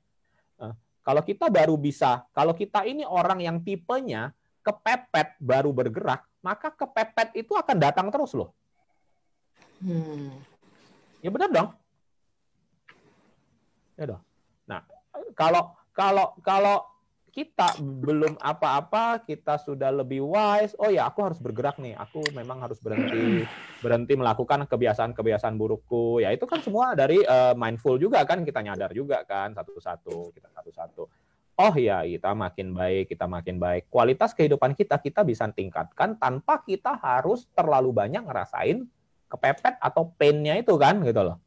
Sebenarnya pain-nya itu ya mungkin seperti hipnoterapis seperti Bro Robi akan berkata bahwa semua pain itu sebenarnya proyeksi dari pikiran kita sendiri kan, dari ininya kita sendiri sebenarnya. Kalau lu menderita salah lu sendiri sebenarnya, kenapa lu memancing penderitaan itu, benar nggak ya? Kasarnya kayak gitu loh. Nah, itu ya kita jangan mancing. Oke, teman-teman, ada yang mau komen terakhir sebelum kita tutup? Ini persis ternyata 17.00. Terima kasih. Kata terakhir terima kasih. Oke, yang misteri school nanti malam kita jumpa lagi ya. Jam berapa kok? 7.30 atau jam 8 lah boleh. 7.30 lewat dikit-dikit. 7.30-an ya. Oke, kita terima kasih Bro Santo. Thank you Bro Santo atas bagi yang teman-teman yang ingin mengikuti Mystery School ntar malam yang belum join silahkan hubungi Cari sekarang juga. Cari. Ayo sekarang juga mumpung harga masih segera dicari. Belum harga naik. Nanti hari Senin harga naik. Sebelum orangnya menghilang segera dicari. Iya, cari dengan Cari. Thank you Bro Santo. Thank you semuanya, dengan sharingnya yang luar biasa ya. Thank you teman-teman yang lain yang sudah bergabung, yang sudah saling